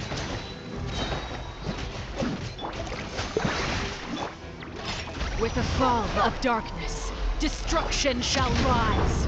Hey! Have a taste of purgatory. If I really have to draw my blade. Look. Trapped like a bunch of helpless animals. Can't. Who's next? Following comes. Commencing cleanup! And voila!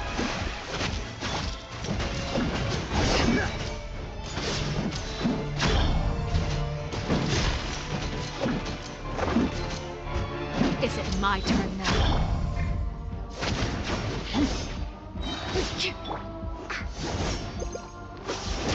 Hang in there. Is it my turn now?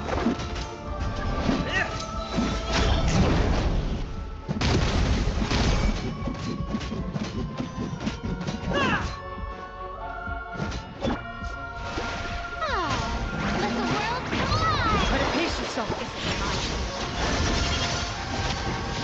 Your master did it! Going on!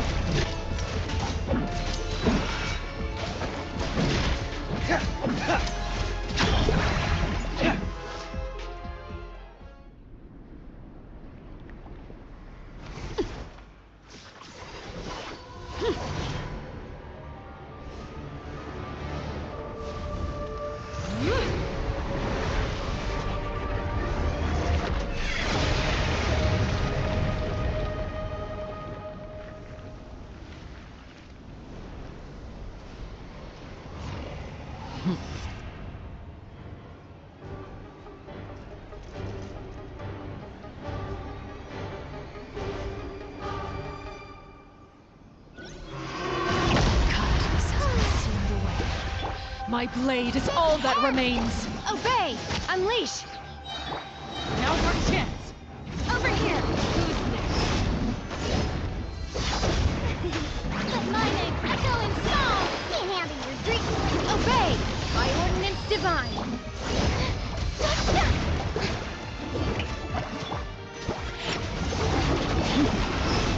Manifest! Watch out for Father's movement! Look out!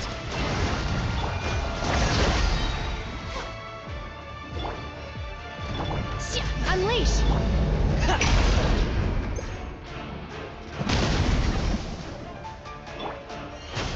Shower me with praise! Time to shine! Now's our chance! Over here! Only the beginning.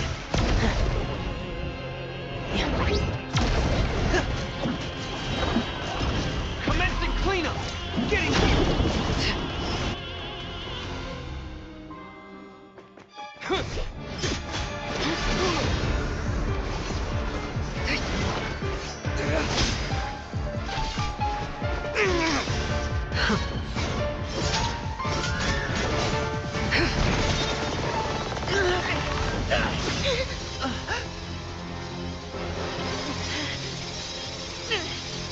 You should know better than to crowd in one place.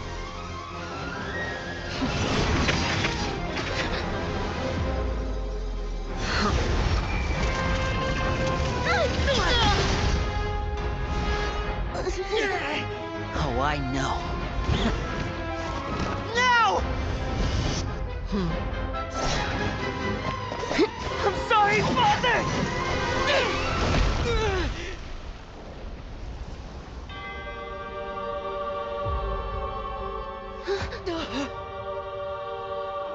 Sorry for what? This pitiful excuse for an attack.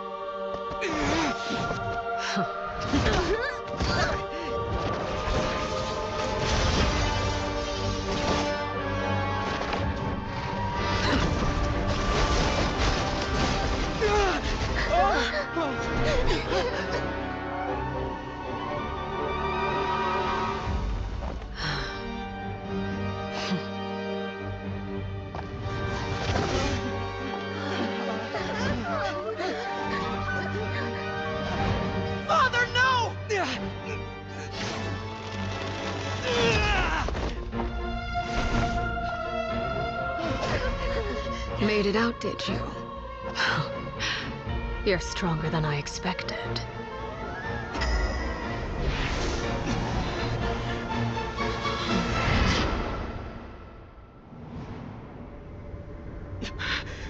A crimson moon? I can't move.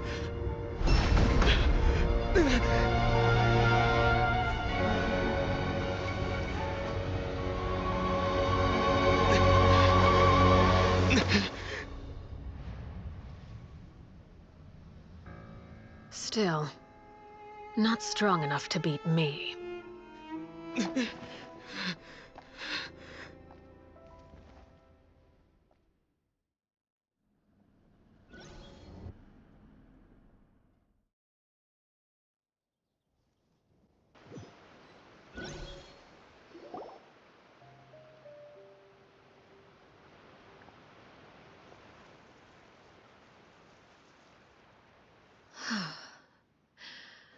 I believe we can end things here. It's not often that we get to enjoy the company of guests, after all. We wouldn't want things to get too out of hand. Brother, are you alright? Lenny. Given that I am the victor of this duel, as agreed, the punishment stands. No! I never thought things would end like this. However, everyone involved in the duel demonstrated a remarkable level of strength and determination. In light of this, I'm prepared to change the method of execution. Elwar, the bottled flames I gave you for safekeeping. Do you still have them? Yes? I wasn't sure what they were for, but I've kept them super safe. I didn't lose a single one. Wonderful. Then, in just a moment, I'll have you administer them. Bottled flames? Indeed. They're the product of a secret experiment. Under certain special circumstances, flames can be extracted from my person and preserved. Once ingested, searing pain will spread across every inch of your body. No harm will come to you physically, but your memories will be burned away.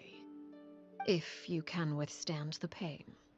When you awake, you'll have forgotten everything you know about the House of the Hearth, and will be expelled from the organization. In other words, administering this concoction will kill the version of you that grew up in the house, and give you a new identity.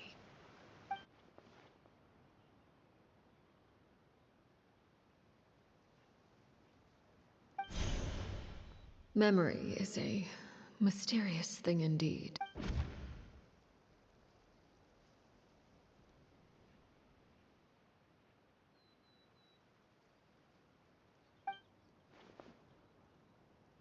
So, you're just letting— You misunderstand. Memories are extremely important. Once consumed by flame, the version of you standing before me will die. Even so, I'm sorry, Father. I'm sorry I let you down. But I really— Don't cry, Filial. You haven't left the house yet, so there are still rules to be followed, yes? Remember what I taught you. Anger makes you impulsive, sorrow causes you to waver. Don't let yourself be controlled by your emotions. Of course. I'll remember. Dry your tears, and go pursue the life you really want.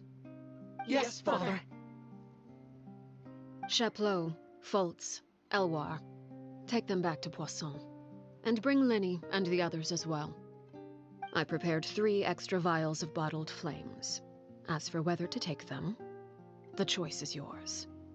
Goodbye, children. The next time we meet, I will no longer be your father. Thank you for all you've done for the house.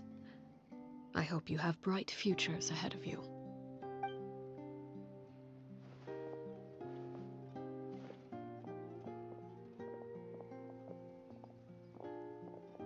Father.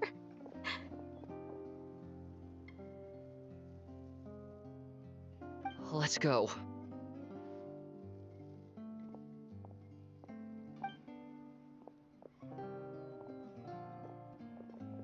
Here, grab my arm, Linny.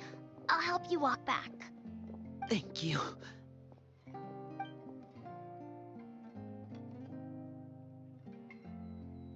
Claire V.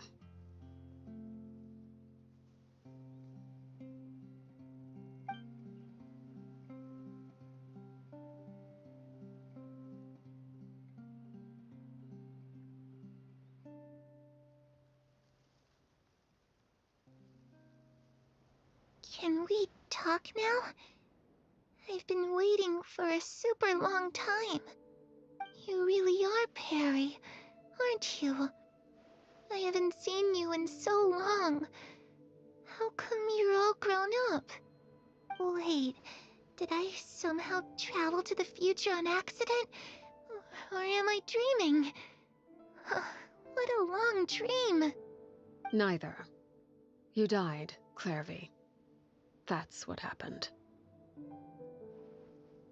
You could have at least sugarcoated it a little. Look, she said... oh. Okay, then. Huh? That's it? You accepted it just like that? Yep. If that's what Perry says happened, then I believe her. Perry wouldn't lie to me. Plus, I don't really need to know why I'm like this. I'm more curious about what happens in the future. If you're a harbinger now, Perry, that means Mother is gone, isn't she? Can you tell me about it? I want to know what happened to her. And to me. You never stopped trying to defy fate. At first, no one believed you. You could only vent your frustrations to the moon. In fact, you often sought comfort in the night sky. You wanted to see the aurora, so one night we promised each other we would go to Snezhnaya to see it together. Later on, you tried to run away, but you were brought back each time. Mother spared your life, but it wasn't out of kindness. Instead, she decided to make an example of you by slowly torturing you over time. That way, the other children would know what happens to traitors. Still, you never gave up. Mother hoped that through ruthless duel after ruthless duel, she would be able to crown an ultimate victor among the children she raised. But you called on everyone to unite, to fight to a draw in order to reduce casualties. Your efforts may have only delayed the inevitable, but still. You gave them hope. You tried everything you could think of, but every attempt ended in failure. Still, you never turned your sword on Crucibina, and you never turned it on me. On that gloomy day, you told me, "For the last 16 years of my life, I've done everything I can to fight for freedom. But now, I realize that the only freedom I truly possess is the freedom to choose to die." I never imagined I would say something like that. I must have been feeling really worn down. But somehow, I still think I understand. According to Mother's plan, only one of us was going to make it until the end. And I always hoped that person would be you. If I could do it all over again, I still don't think I would make a different choice. Even when I first met you, I knew you'd be able to do what I couldn't. Is that so? Even now, I'm not sure I truly understand what kind of freedom you were trying to pursue. But as the head of the House of the Hearth, and as the children's father, I've tried to give them the most basic of freedoms. The freedom to choose their own fate. It's something I discussed with the Iudex of Fontaine. The children who want to leave the house will have their memories wiped clean of all secrets pertaining to the organization. In return, they will be allowed to live a normal life in Fontaine without being prosecuted for their past. Of course, I won't simply hand freedom to them on a silver platter. They have to fight for it and prove themselves worthy of it. Only freedom that is earned has true value. That's more than enough. That's exactly the kind of life I was fighting for. You know, Perry, I think you're a pretty amazing king, And a really great father, too. I'm really happy that you're the one who took over the house. I guess I do have one regret, though. I still haven't seen the outside world. Well, it just so happens that our dear guests over here have been to many nations and traveled to countless places. Perhaps they would be willing to tell you what the outside world is like. Really? Of course! We've traveled all... You know, I used to dream of being a bard. Playing the lute while singing into the winds of freedom. Even if there was no one there to listen, I would have continued to sing no matter what. Ah, that's where Mora comes from. I never knew that before. If I had some Mora, I would buy 3 new dresses. One for me, one for Perry, and one for Mother. It's just too bad Perry doesn't like wearing dresses. And Mother, well, she probably wouldn't accept something like that either. I guess I'd just have to keep them all for me then. I could wear a different one every day. Those yokai you mentioned, what do they look like? I once saw a drawing of this one guy with horns on his head and a super scary face. Are there any yokai like that? Oh, sounds like you're talking about an Oni. Yep, we've met one, and let Paimon tell you, they're not nearly as scary as they look. I was always too afraid to skip Mother's fighting lessons. But at the academia, I bet you could do all sorts of secret things in class. Things that have nothing to do with studying. I'm just kidding. Being able to study whatever you want without having to fear for your life actually sounds pretty great.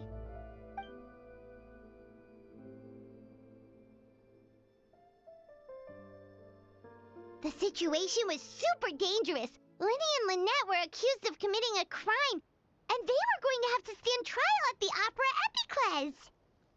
Oh no! That must have been hard for all of you. What happened next? Don't worry, we were able to turn the situation around super quickly. All thanks to Detective Paimon, of course. How'd you do that? Come on, tell me. Okay, so it was like this. After the failed magic show, we rushed to the scene and...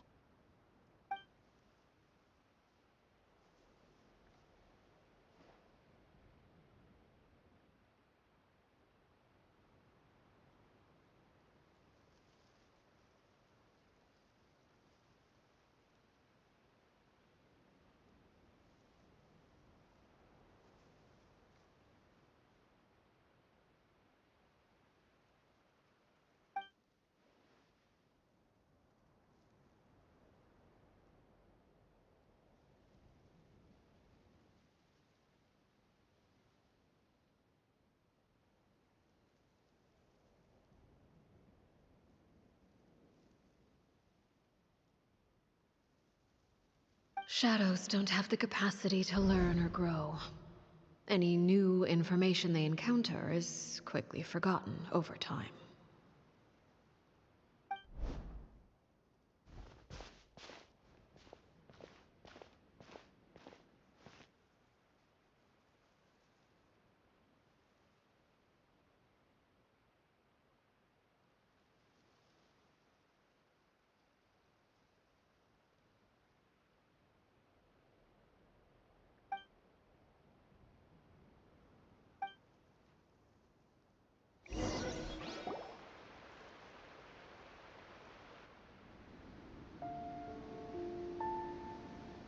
Clairvy, you've worked tirelessly from the shadows to overthrow the House of the Hearth.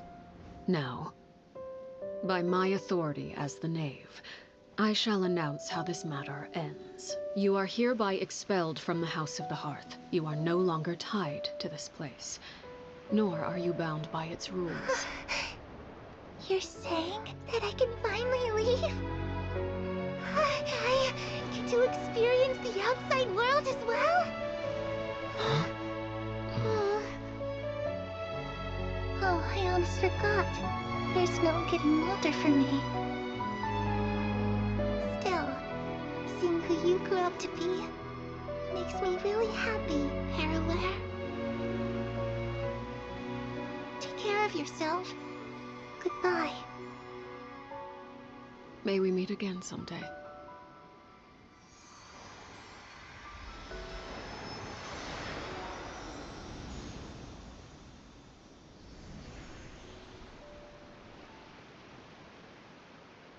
Clairvy. She left so soon. Paimon didn't even get to finish her story. I also have certain sentiments left unsaid. I wanted to tell her that the aurora I saw in Snezhnaya was just as beautiful as the ones in the pictures. But a shadow's memories reset at dawn. Had we delayed any longer, we wouldn't have had the time to say goodbye. Whatever regrets may linger, let them be lost to the coming of a new day. Father? It's Linny! Hey, Linny!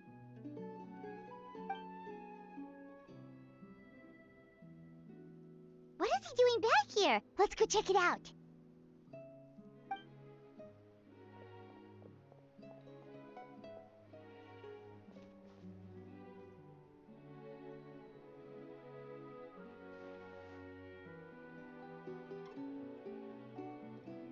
Father, the bottled flames have been administered. Filial and the others have left the house. And you? What have you decided? Thank you for giving us that choice, Father. But we never wanted to leave the house. It's the only home we've ever known. Lynette and Fremine feel the same way. They're recuperating back at the Hotel Bouffe d'été. But I decided to come back and tell you where we stood. I'm sure you're well aware of the expectations I have for you. I want you to follow in my footsteps and become the next king of the house. Yet you seem to have different ideas. I must admit, I'm rather surprised by your decision to stay. There's nothing wrong with choosing to live a quiet life. Leading this organization is a heavy responsibility, one not so easily carried by someone forced onto the throne. I just never understood what you saw in me. What made you believe I was deserving of that throne? You're brave, talented, and, most importantly, you cherish your family. You would do anything to protect them, even if it costs you your life.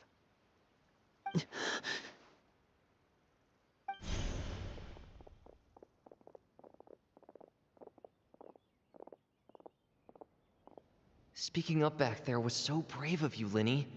It's all thanks to you that we were able to convince Father to back down. You're a hero, Linny. Hero? Father is the real hero. Had Father gone all out during the duel, there's no way I would have walked away with my life. She must have had it all planned from the beginning, from the very moment she suggested a duel. I'm not deserving of that title. I'm not strong enough, or smart enough. You're wrong. In my opinion, all you need to be deserving of the throne is conviction and the necessary strength to act on it. We may have different ideas of what it means to be a family, but you can hardly be said to lack conviction. What you truly lack is strength. For someone of your talent, though, that's something that will come with time. Even without that strength, you still chose to face me in a duel, even though the odds were stacked against you. That capacity to honor your convictions is what I truly see in you. Father. No one knows what the future holds, what tragedy or triumph may be in store. Being at the head of this organization requires the strength of will to face whatever comes. Caution will only hold you back.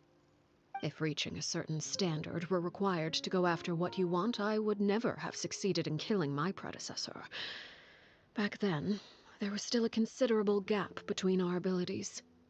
Strength may decide the ultimate victor, but those who let a lack of strength dictate their decisions or undermine their convictions will never be worthy of the throne. I understand, Father.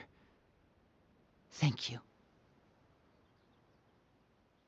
Children must grow up to surpass their parents. Only then can a family continue to flourish. The road ahead is not an easy one, so I'll ask you one last time. Are you certain you want to stay? You've done so much for me, Father, and that kindness must be repaid. Plus, with Project Stuja at hand, there are many dangers ahead, and I, for one, don't intend to back down. Protecting my family at all costs. That's my conviction. Then you're welcome to stay. As for Project Stuja, you need not be too concerned. If those cowardly businessmen and heartless dignitaries try to take us down, I'm prepared to teach them a lesson. Having members who longed for the light was our organization's last weakness. With those members no longer among our ranks, the House of the Hearth is like a spider hiding in the shadows. We need only wait for our prey to come to us. At present, our imperative is to use their plan to our advantage.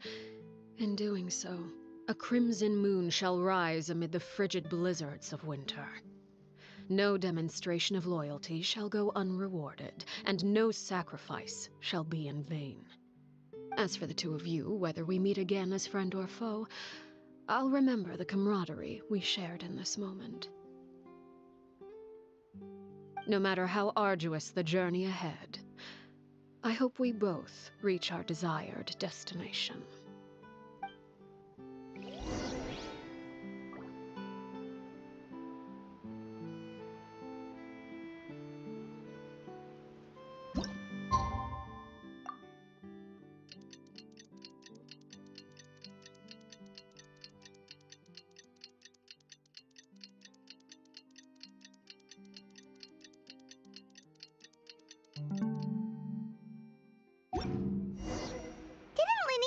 Lynette and Fremine were recovering at the Hotel Booth d'été? Oh, Paimon wonders how they're doing. Maybe we should go check on them.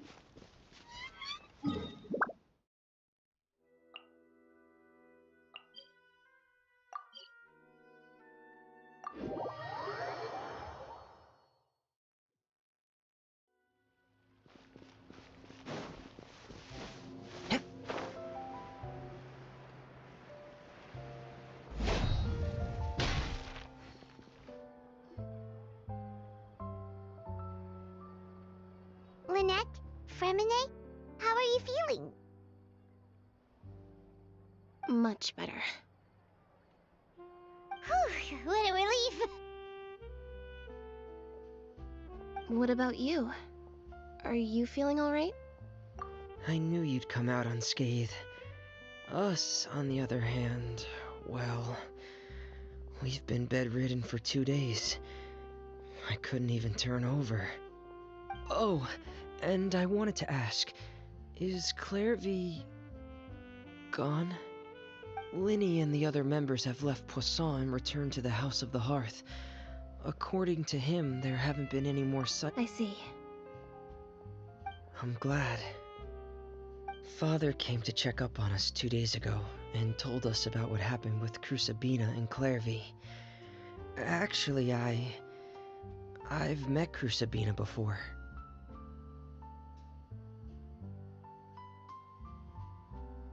Wait, what? You've met the former knave? Crucibina died a year after Clairvy. It was during the year between their deaths that I joined the House of the Hearth. Crucibina had an extremely cruel and radical way of doing things. While she was alive, the atmosphere in the house was suffocating. When I joined, though, the experiment she valued so much had already come to an end, and all the people involved, dead and injured alike, were gone. Crucibina never talked about the past with us newcomers. A couple of months after I joined, Father killed Crucibina and burned all her files. With that, the names of all the people subjected to her experiments, Clairvy included, were lost to the flames, along with the painful memories they represented. Father took in Lenny and me a couple months after that, but she never mentioned anything about Crucibina or Clairvy. It really seems like something she was planning to keep to herself. The last time you talked to her, did she mention why she kept it a secret for so long? She said she didn't want us to be affected by the darkness of the past. She was worried we'd develop a false sense of gratitude towards her if we knew about it.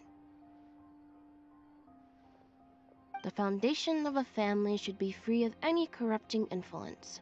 Whatever happened in the past, it has nothing to do with who we are now. And that's what Father told us in the end.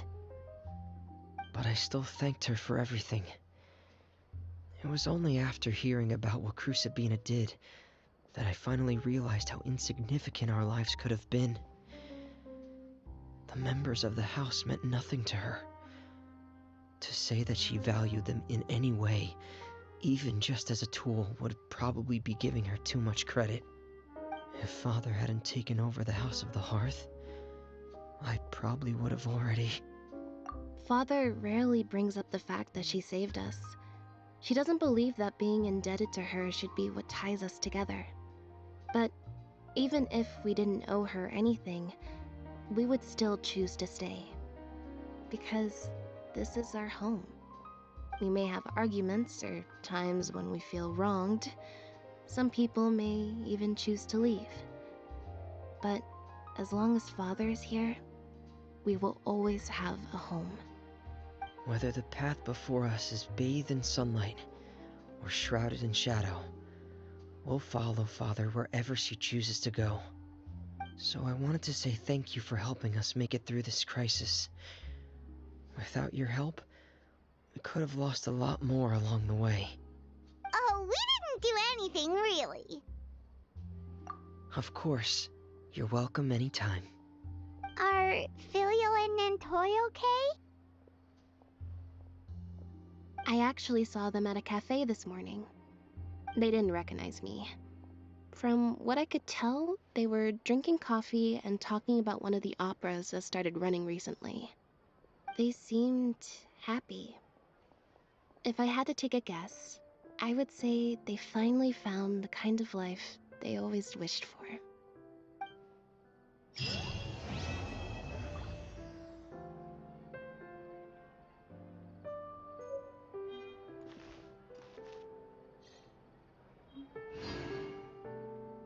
I haven't gone camping in ages.